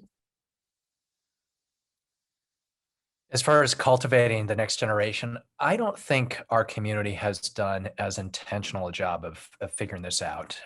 There are some exceptions. In fact, the exceptions are present with us. I alluded to Ron Wong and James and Jenny and the work you guys are doing with this leadership project, and Bill Wong, who spoke before, who have always been looking at pipeline. But for me, I think we have to be really intentional of how we build power. We have to do it in every sector. We need our private sector leaders to think about how they can uplift folks through the corporate ladder, how they can support constituencies with money, with private support, with philanthropy. We need nonprofit leaders who can think hard about strategy and advocacy and policy and organizing and play that role. And I would say to everyone on this call, everyone has a role, whether you want to run for office at some point or you don't. But certainly we need better and more leadership when it comes to government, both the folks that actually carry out the work of public policy and moving that forward, but also making sure we have a pipeline of folks who are going to run. All of us who are in office, we all have term limits. We know our time is numbered, and I'm looking at the folks who are participating today, and I see so many individuals who we want to help lift up around the state, because once Rob Bonta's termed out and MLO's termed out and I'm termed out, we need folks right behind us, and we need to expand our ranks, and we have to be incredibly strategic and intentional about that, because every other community is being intentional about it. Thank you, David. We'll go to Attorney General Bonta. And it was on Garry's comment in the film about who's the next API, Jesse Jackson or Al Sharpton. And do we have folks like that in our community? Or are there folks in the pipeline we can work on cultivating and building up? I think it's so important to, for each leader to be their authentic self. I think obviously we can learn from other leaders and their power and their commitment and their passion and their impatience for change, including folks like Jesse Jackson and Al Sharpton. And I think the point that was being made is more around sort of that sort of unapologetic pursuit of justice for our community. And I think I definitely see that in some young folks. I see that in folks like Chiang in Oakland and Mai Vang in Sacramento. But they're going to be them. And are they powerful? Yes. Are they justice oriented? Absolutely. Are they incredible voices for our community and for what's fair and what's right? And for all communities, showing allyship and solidarity as well? They are. They are. So I see that. And I think it's also a sort of call to action to be more aggressive, to be more assertive, to push harder when we see injustice and unfair treatment. So I think and for me, there have been leaders that have inspired me in that regard in the API community, like Yuri Kochiyama or Larry Itliong. These were folks who were not taking any crap from anybody and fighting for their community all day and all night until the job was done, and that inspires me to fight hard as well. And but to David Chiu's point, we can always be better and more aggressive and more strategic and more organized and more tactical in how we prepare the next generation and fill the pipeline. I think we have not done a great job when it comes to API women. I think we need to do better. We know that. Acknowledging that shortcoming is important to overcoming it, and I know that everyone wants to overcome it. And so so that's an area of work and a place for progress as well.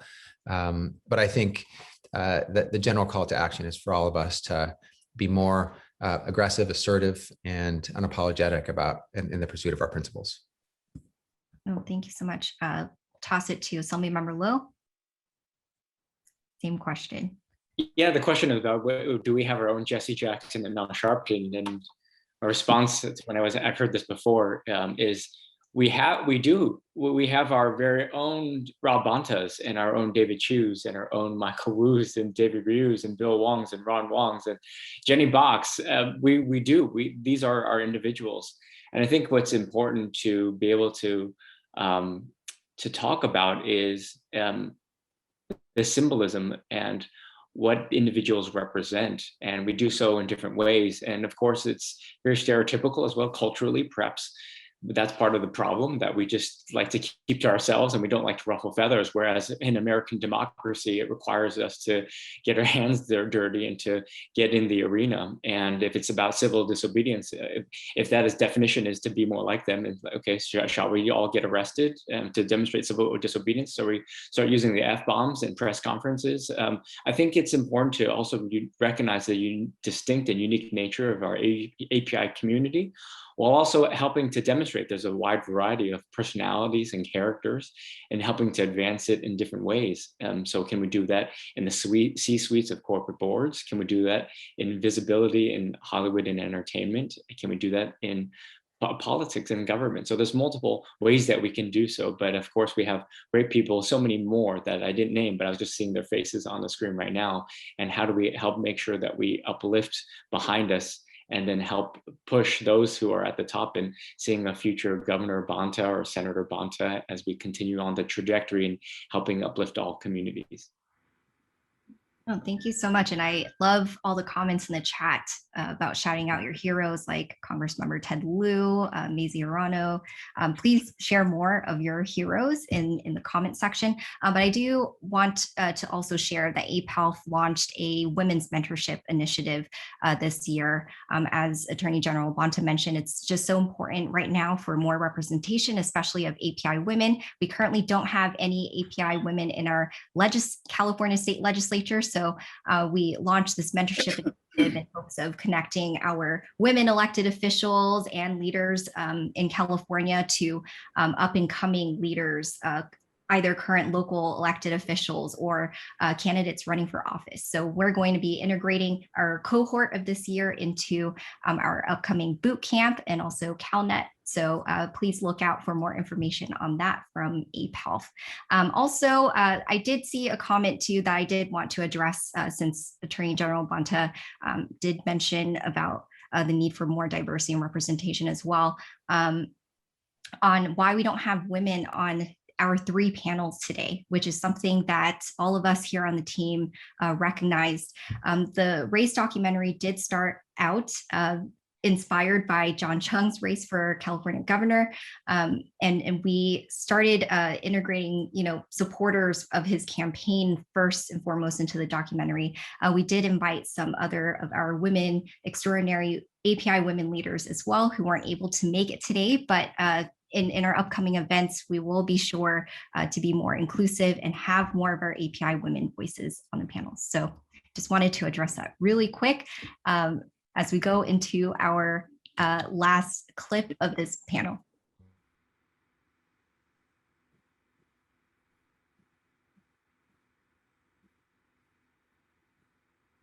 It's not linear, it's not a straight line how we move towards progress, but as long as we're always marching and pushing, we'll get there. And I believe that it takes, it's not a passive act. You don't just wait and hope and believe that it'll happen and it'll happen. You need to make it happen. It requires actors and agency and fight and strategy and coalitions and people pushing towards those same values, being driven by that common set of values that make us who we are. I mean, that's, in some ways, that's what that American aspirational vision is. It's a vision to always fight for, knowing that we're humans with our limits and our weaknesses and our failings, but that we'll always try to push towards that. And with that push, we get closer each day.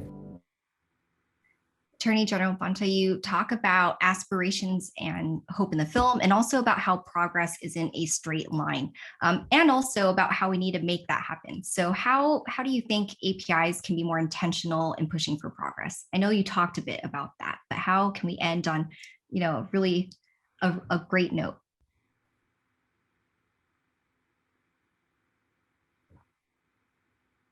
Thank you. I think that the moment that we're in, and not just when I say moment, I'm very broadly speaking over the last year and a half, the challenges that we've faced as an API community, the attacks that we've suffered, the assaults, the targets that we've been, has required us to be who we are. And we have risen, and we are continuing to rise to that challenge. We've stepped up. We showed our power, we showed our strength, we fought back, we built bridges, We built coalitions. We called out injustice. We fought for change, and we led, and we did it together. And across our incredibly diverse Asian American community, where there are so many nations of origin and cultures and languages spoken, but we found each other and we found others to create change and to say we can't accept the unacceptable. You know, an injustice against one is an injustice against all. When something's not right, it's time to fight. So we've fought and we've been fighting, and we need to continue to do that. It's, you know, turning that moment into a movement, turning a moment of pain and challenge into a sustainable, transformational, durable commitment to change is going to be important. And I think, you know, so many of us, including myself, have been inspired by the great civil rights movements that have built this country and created the change that we've needed. Civil rights movement, farm worker movement, ethnic studies movement, you know, the fights for human rights. And we're still in those fights. And I'm so proud of our API community for fighting with the passion, potency, and commitment that we've shown. And I'm also, you know, to the theme of this panel about hope and hoping, you know, what I believe the next generation will bring, what I believe the next chapter that we will write will be. And I am 1000% confident in the next generation. They inspire me. They have a moral clarity that is unequivocal.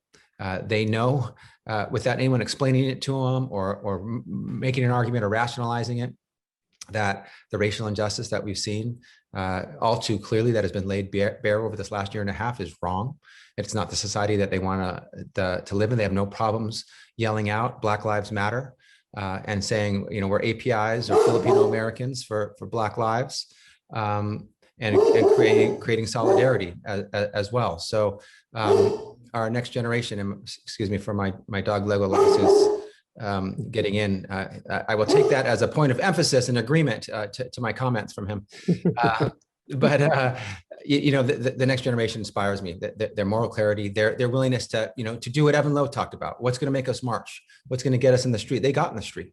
Had no problems talking about the injustices we faced and the need to have a better society. They've walked out of schools as part of the climate strike saying, adults, you're not doing enough.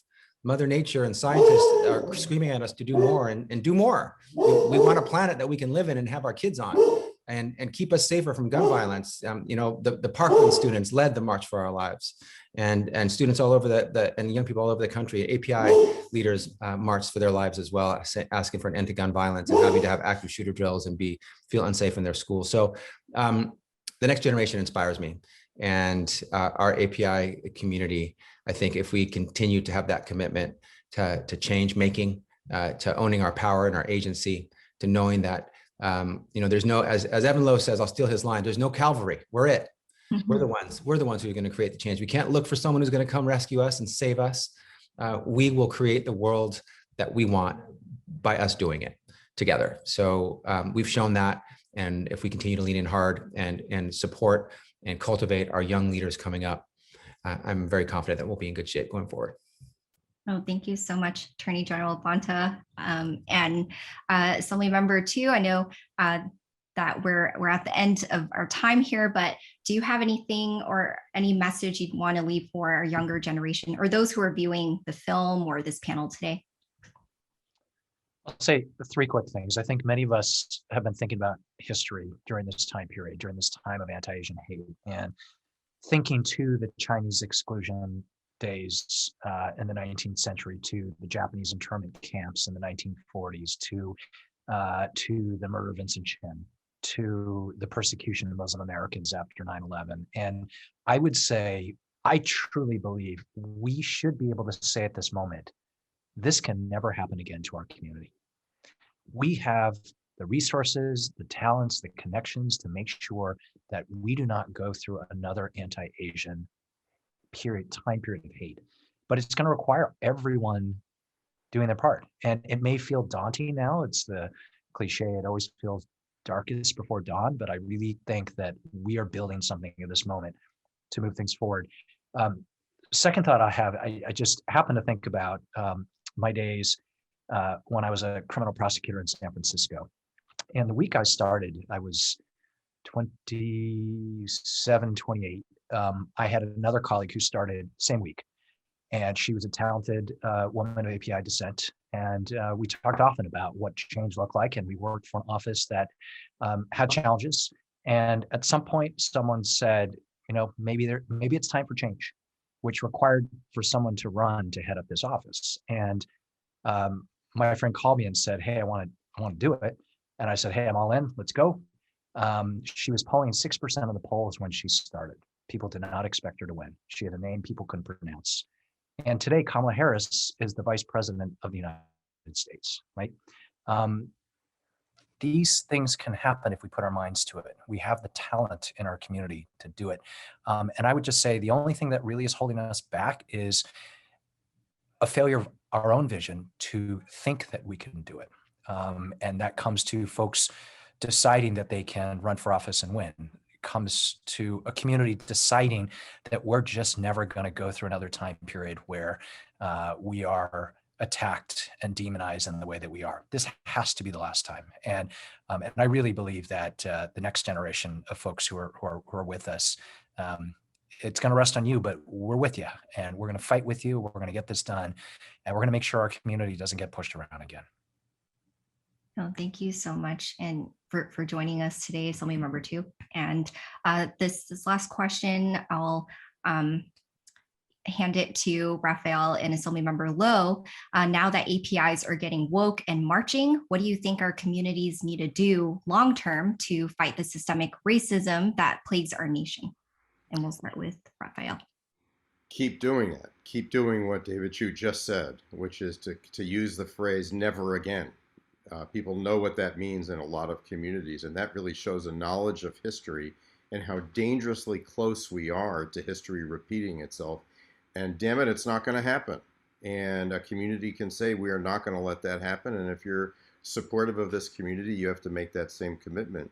When I speak to young audiences in the AAPI community, I especially address myself to the young women, and I say the following: don't wait your turn.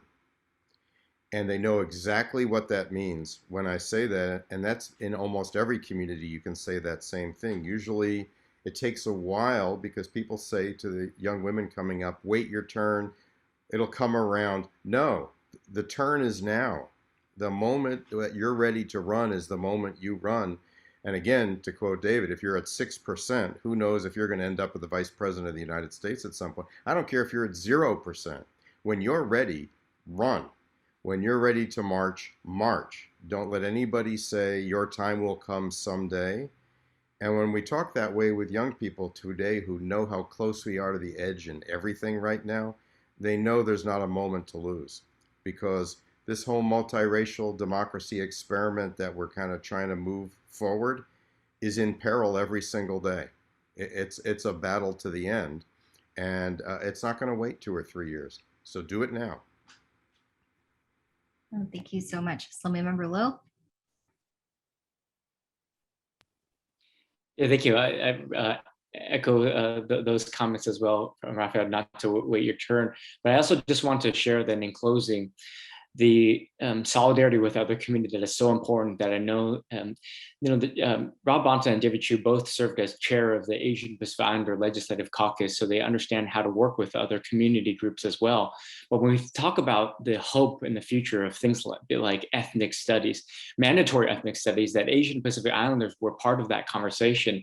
And that's why I'm hopeful for the future, so that generations do not forget about their past. And we make this part of the infrastructure in place for young people, because they may not know about the Japanese internment camps or have this strong correlation of having access to living civil rights icons like Norm Mineta and Mike Honda, who lived in the internment camps, or generations who lived during the Who Killed Vincent Chin, or even remember who Wen Ho Lee is and the controversy around that. So what we need to do is make sure that's incorporated as part of our curriculum and history.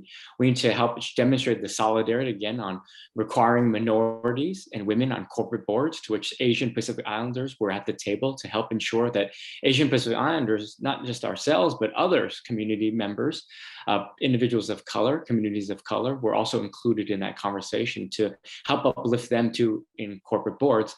And then finally, I just want to make this other point too. I don't know how well known it is, but the Asian Pacific Islander Legislative Caucus, we endorsed during the sweepstakes for the appointment process when Kamala Harris vacated the United States Senate seat. The Asian Pacific Islander Caucus endorsed the candidates from the Black Caucus and the Latino Caucus. We did so because of the incredible solidarity that we recognized in this moment and how to ensure that there was representation from a United States Senate seat, someone who came from the Black and or Latino communities. But we did so much potentially at the political peril of our own selves, because we said we want to support others. But we did so. And the reason why I mention that is because there's a recurring theme here, which is that when the Black and Latino and LGBT and women community and Jewish community, when they are uplifted, we need to recognize that it also helps us as well. And that similarly, that they will recognize that uplifting our communities will be in their best interest as well. So I just want to reaffirm the importance of that and how we can ensure that this documentary helps to demonstrate that there are significant challenges for the API community and that we are not the model minority and that we need their help. So for those of you watching, please, we need your solidarity with us, especially in this moment in time.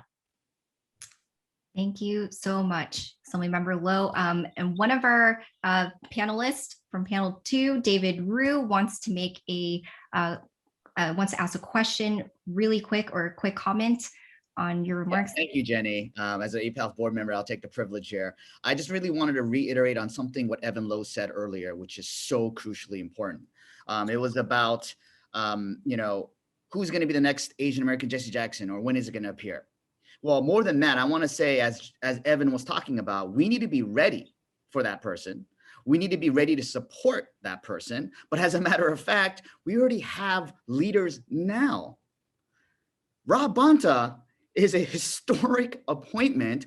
And I don't know if people know this, but he's up for re-election and he's fighting for his political life to make sure he holds on to this historic seat. But, I want to talk about why this documentary was even first made. When John Chiang historically ran for governor in the state of California, the amount, and when we were all supporting him and fundraising for him, the amount of, I believe he's the best and qualified candidate, yet I don't think he could win. I heard that across the board everywhere. But when I heard it from my brothers and sisters in the Asian American community, this is buying into the stereotype. And this is almost a form of self-hate. I'll even go broadly to say it's almost that our community supports everyone and everything else more, and I'm not just talking about politics, than we do our own community. This is a subconscious way of us trying to be accepted into the white society, and we're trying to assimilate. I'm not saying support every single Asian American API candidate out there just because they're API. But if your reason for not supporting an API candidate is because I don't think it's our time, I don't think they could win, then that's the problem. You got to put your money where your mouth is. You got to have the courage. And like, for example, it was hard supporting and fundraising for John Chiang, but back then I got to give props to Bill Wong. He's the only person who did an actual attack political action committee on behalf of John. If you thought we had a hard time raising for John, he had an almost impossible time. No one wanted to be marked to say, oh my God, I support John over someone else. And he had the hardest time. He had almost a bare bones budget. And to this day, he's marked for what he did, for acting out courageously on behalf of John Chiang and the Asian American community. Where are all the other Bill Wongs? Everyone talks about it, but no one actually steps up. So it's on us if we really want to make that change. And that's what Evan was talking about. And I want to just really stress that point. Oh, thank you. Thank you, David. And thank you so much to everyone on our panel for joining and leaving our audience with so much hope and inspiration. And thank you for sharing your stories. I hope you all have a great holiday weekend and we'll see you again soon. Thank you, Jenny. Thank you for all the panelists, all the assembly members. Great job, Jenny, for moderating this. Appreciate everybody staying on. If you're like me, I just been so inspired by what everybody is saying and really hopeful for the future to see and to see more and more APIs get politically engaged. Before we open it up for questions, I do want to talk about what we're doing next. And let me share my screen. So I had mentioned at the very beginning that we are raising money for this because we do want to share these stories. And as many of you've noted in the chat, that these are inspiring stories, and we want to inspire others to get involved and to support APIA causes. So all of us here can support this, make a donation. It'll help us to complete the film.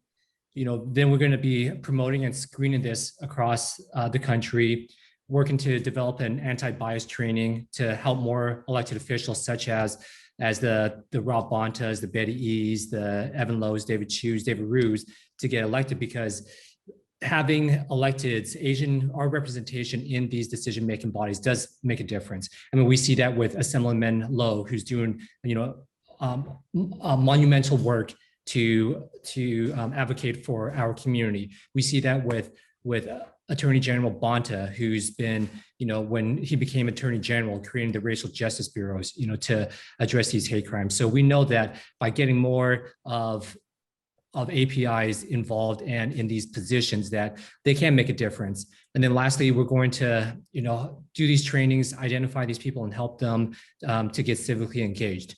So you see on the screen that our goal is to raise $850,000. So far, we've raised about $355,000.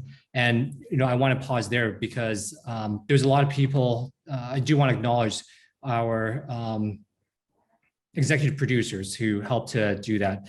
And I mean, they include Johnny Giles, who's not here, Ji He, who's also not here, but who is here is John Kabara. So I do want to bring him up and have him say a few words of why he supports this, because without his involvement, we wouldn't be this close to getting to our goal. So let me see if I could spot. John, are you? Where are you, John? I'm here. John, yeah, welcome. Just want to. Let me. I mean, it's been a great program, a long program, and I just appreciate a couple seconds. But really, is a no-brainer to support the film with Ron and Tony and James and Jenny and the group and all these incredible cast members, as we're calling them, that leaders, inspiration. The main thing that my wife and I wanted to do with this film and really raising money for it is it's embedded in a nonprofit. Nobody's going to make money off this one. This is really about change and a catalyst for change. And also, so without regard to whether it gets on one of the streaming services, which everybody depends on, our film is going to be community-based. It's going to be the release. It might get hopefully some other visibility, but it's going to be helping train leaders, the future leaders, and inspire and catalyze the leadership that we need, that you heard so much about. So get involved, join us, be a part of this. You can give a little bit of money, great. You know some people that could give money, fine. But also become part of this movement. This is a moment in time when we're going to build the fire from the great fires that have been built from our ancestors to the great leadership that is building light and heat and warmth that you heard about today.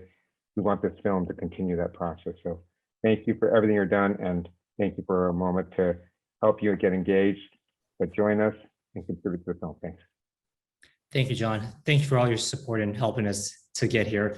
I do want to also, if she doesn't mind, also bring up another person who supported the documentary, Trisha Mirakawa. Trisha, do you mind saying a few words why you support this documentary and our efforts?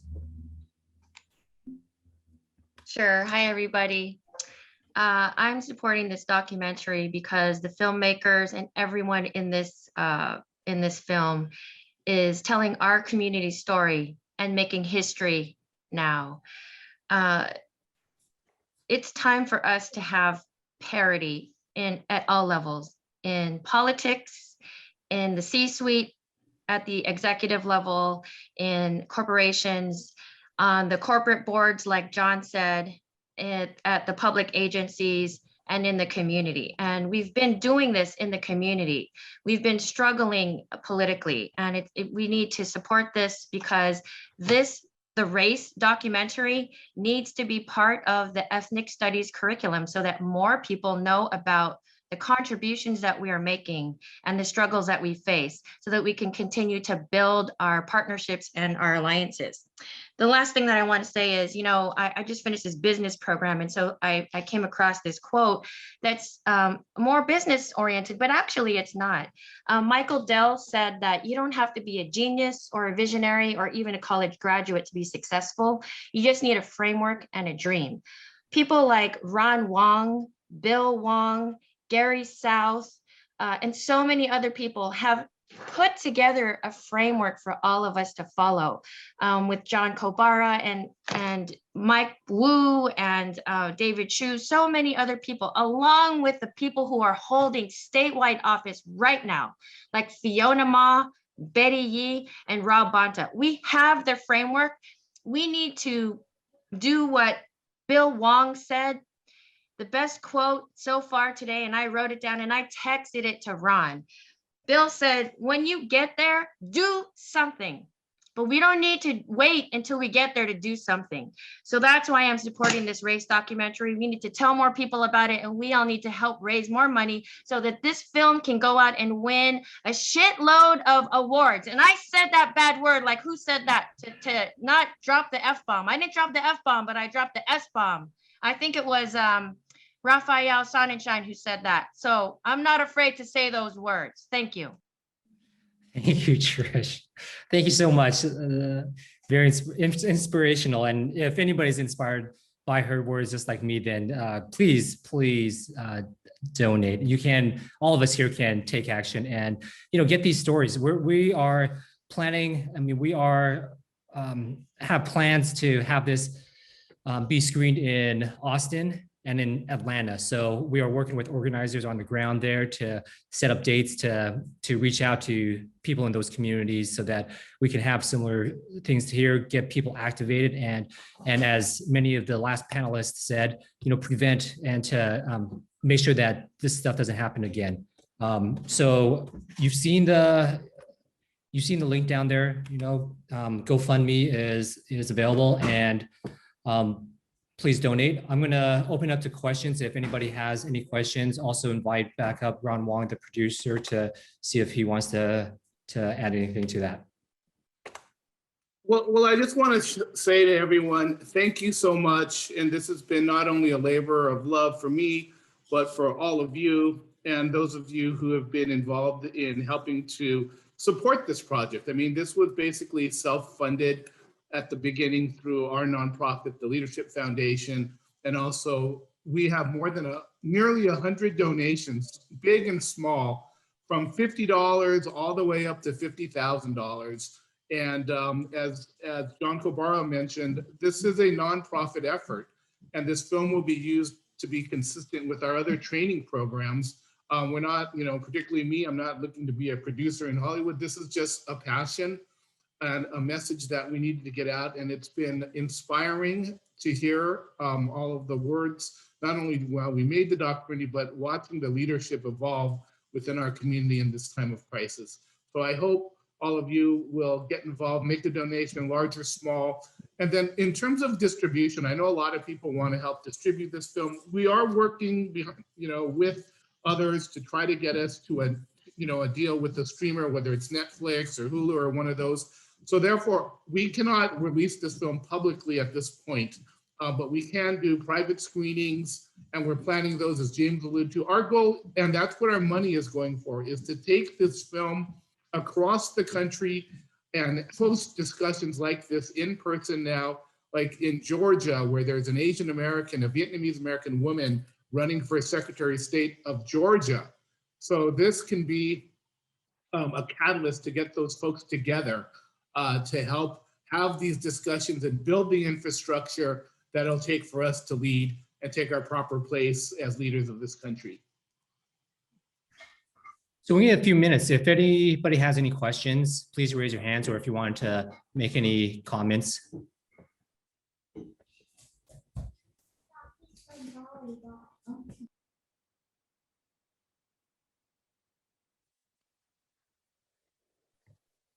Okay, go ahead. I see Kami, you want to ask your question? Yeah, hi, great presentation. It's been such an inspiring day. I wanted to ask, while you were making this film, since you obviously are so close to the API community, have been a prominent leader for decades, was there anything that surprised you during the production and creation of this film that you want to share with us? Something that really stood out to you that someone with your background just didn't realize? Yeah, I want to say this, and anyone in the entertainment industry, you can take this to heart. None of you guys helped in making this film. No one in the entertainment industry. I talked to a lot of folks, and what I realized is that you're on your own. And I wasn't looking for, my friend Tony, is a childhood friend of mine, happens to be a director, went to the Art Center, award-winning filmmaker, but it was extremely difficult to get help from people in the entertainment world. We talked to prominent Asians in the field, and they were very dismissive and didn't help at all. We did get into the CAMFest, which is the largest Asian American film festival, and will continue to do that. And I think that that's part of the challenge too. Like in politics, I think we band together, we try to fight together, and I hope other people in other areas can help, because again, this is a community effort to get a key message out. So it was extremely hard in that regard, trying to get help from people who are in the industry. So we went it alone. We just figured it out ourselves, and we got to this point, but we still have a long ways to go. I want to see this on Netflix. I want to see it on a big streamer, but if we can't, then we'll have a grassroots campaign to get this message out, and then we'll distribute it through our schools. We'll have this on college campuses during Heritage Month. We'll do what we can to get this important message out.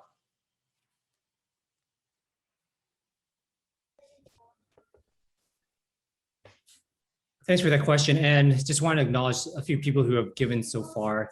Eileen Bueno, which I think she just hopped off, and then Jason Pu, as well as Bill Wong, who's been through his organization supporting this in a major way by sponsoring at the 10K level. His group's called the National Association of Asian Pacific in Politics and Public Affairs. And we do, and before the caucus hopped off with both, at that time, Assemblymember Rob Bonta and then David Chiu as the chairs of the API Legislative Caucus. They also supported this documentary with a donation. So do want to appreciate their early on support of this.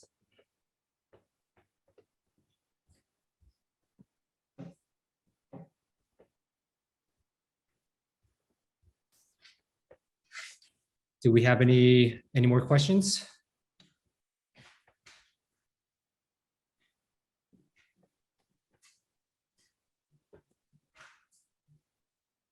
All right.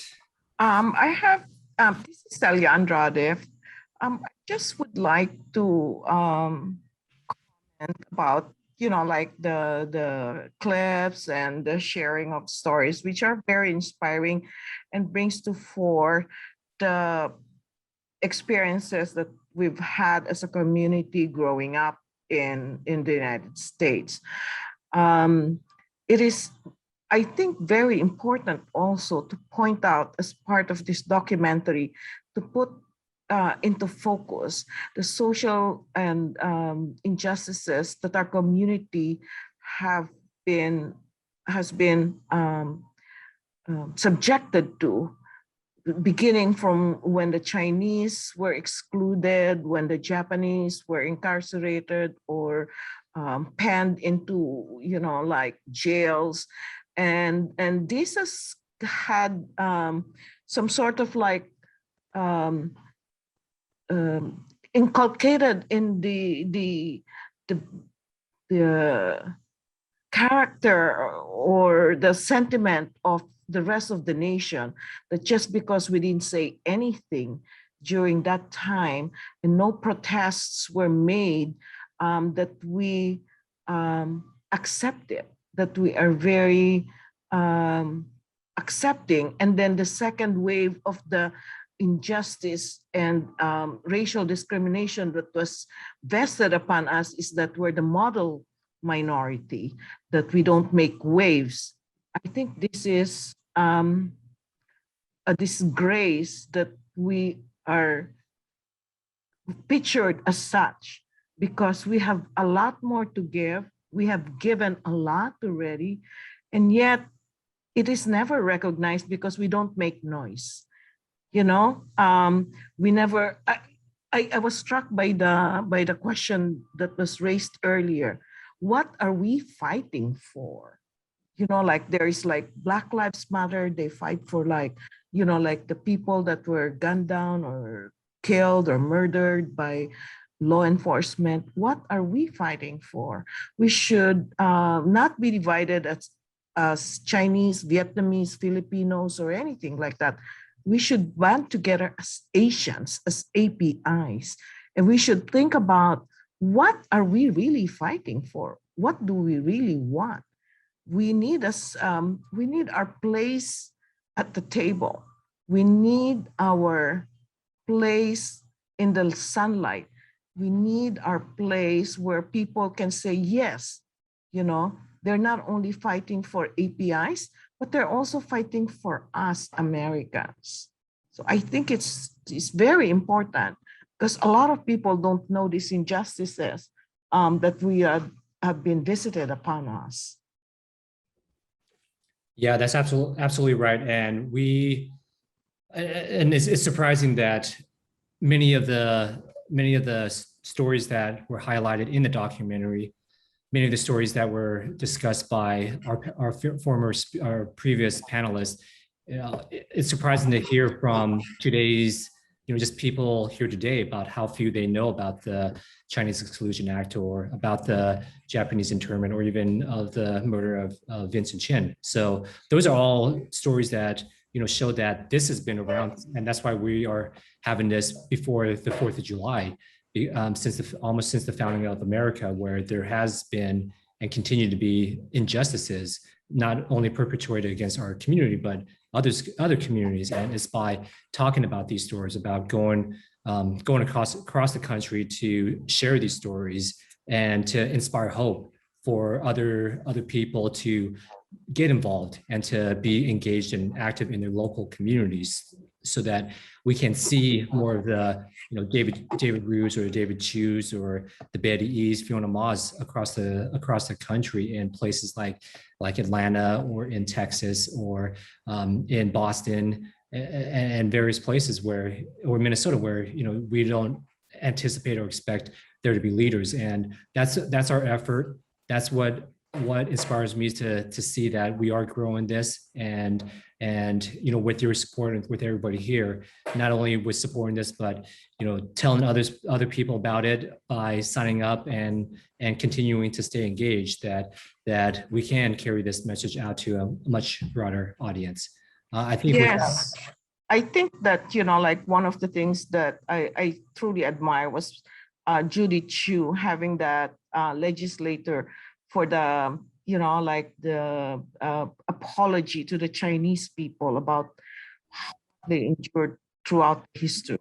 It is a starting point that I think, you know, we should follow up on.